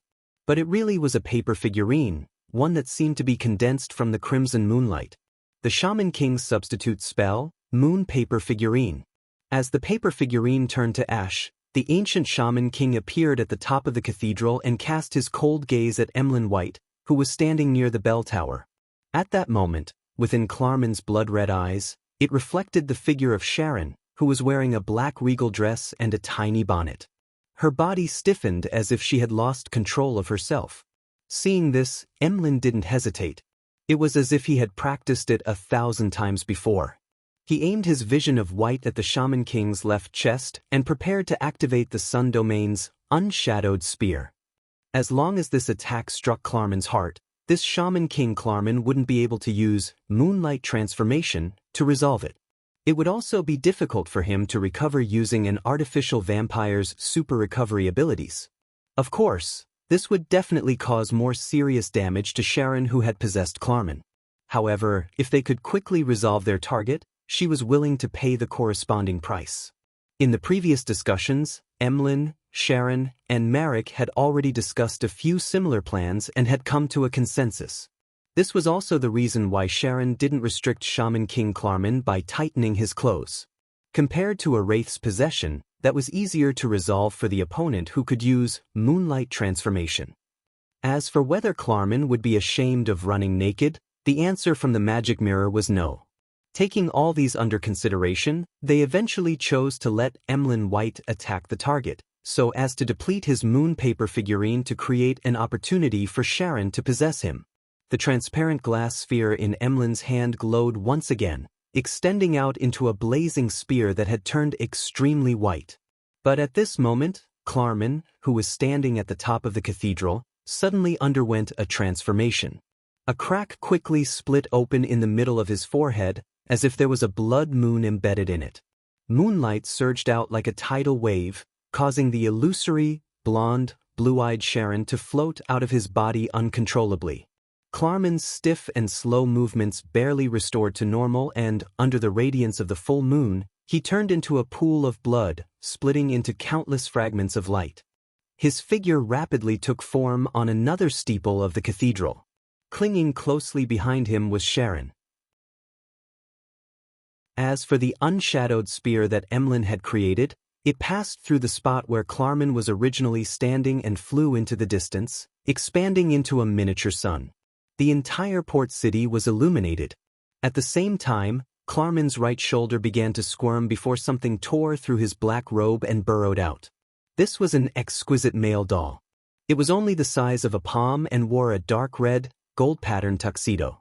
Its eyes had been dug out, leaving behind 2 black holes. The puppet sat on Klarman's shoulder and raised its hands, tapping all its fingers as though it was playing an invisible instrument. Sharon's figure was immediately ejected from Klarman's back, as though she suffered a serious repulsion. Emlyn felt his clothes tighten as they bound him tightly. His bow tie also came alive in a bid to strangle him to death. That doll was a Grade 1 sealed artifact given to Klarman by the Rose School of Thought. It was called the General of the Pupilless Eye.